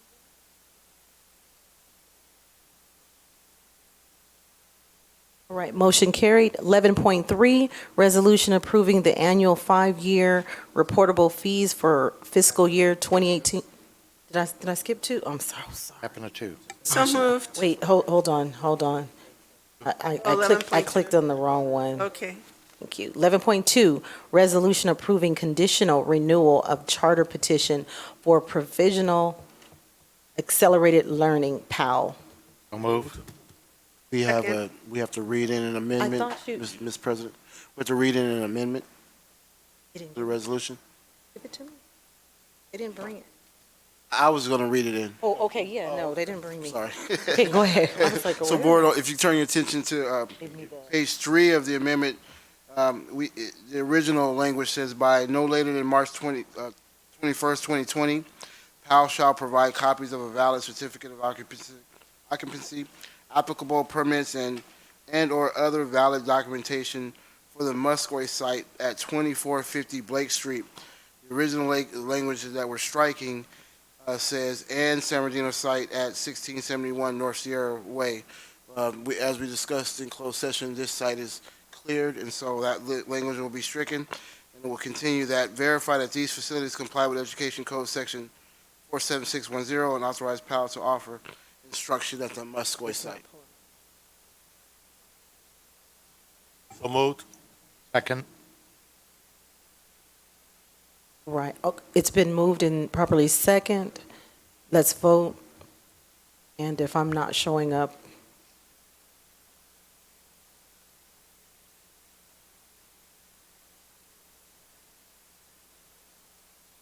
aye.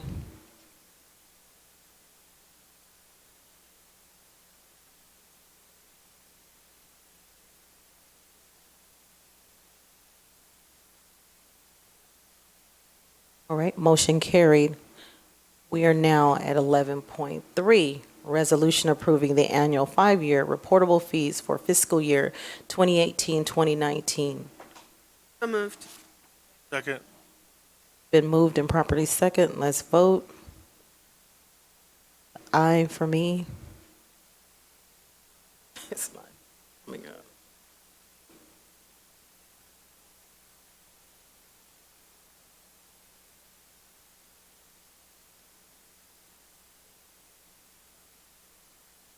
All right, motion carried. 11.4, board ongoing initiatives and reports. So move. Second. Been moved and properly second. Let's vote. Aye for me.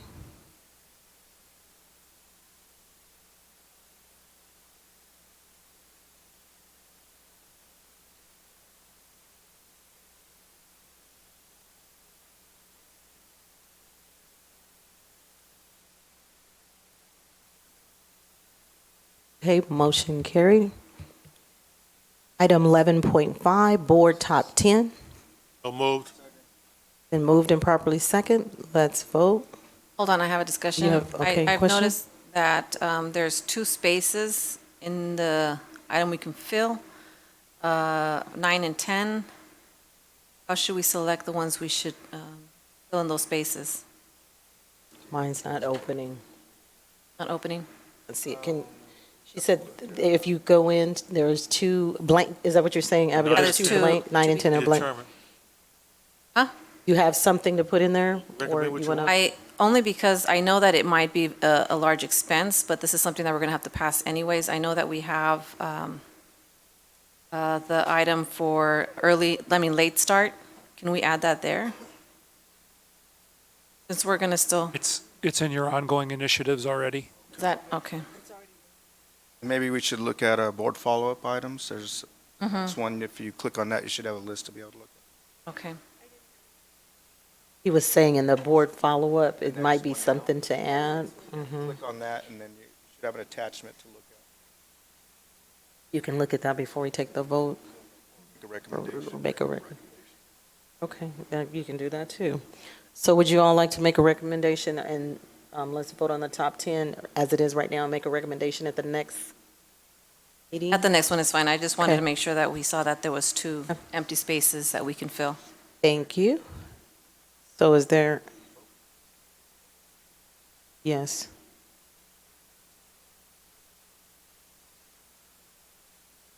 Aye for me, if you don't have me.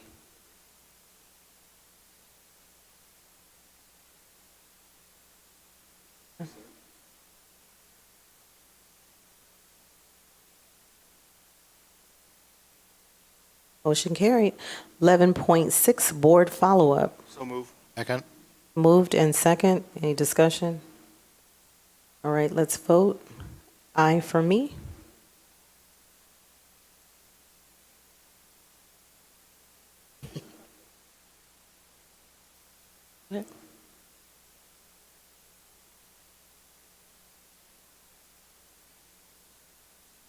Motion carried. 11.7, future agenda items. So move. Second. Been moved in second. Any discussion? All right, let's vote. Aye for me.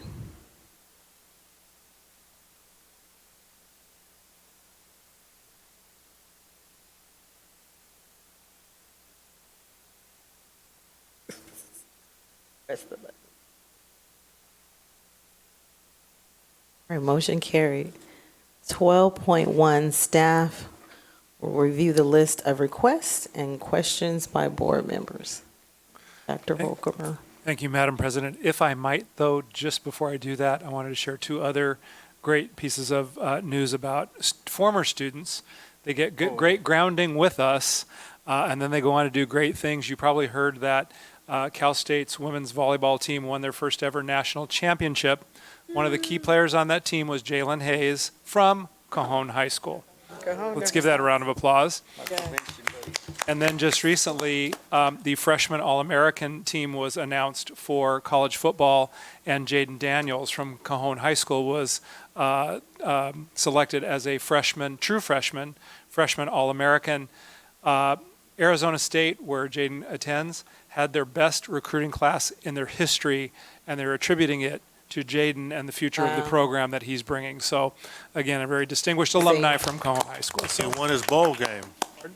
He played in the bowl game. And they won their bowl game, absolutely. Yeah, so very exciting to see our alumni doing great things.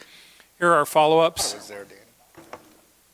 Thank you for restoring my sanity on preferential voting. I could not think of that term. I will clarify that, get all the information for you, board, and put it into BC around student board members voting.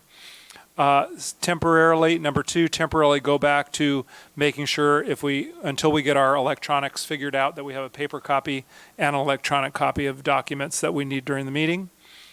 Number 3, work to gather data for our LGBTQ community in terms of our sense of belonging and other climate and culture measures. And we'll see what kind of form that could take.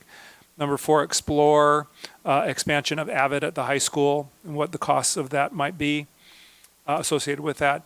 Number 5, make sure that counselors are trained to provide resources for all students to help ensure that all students know what's available to them.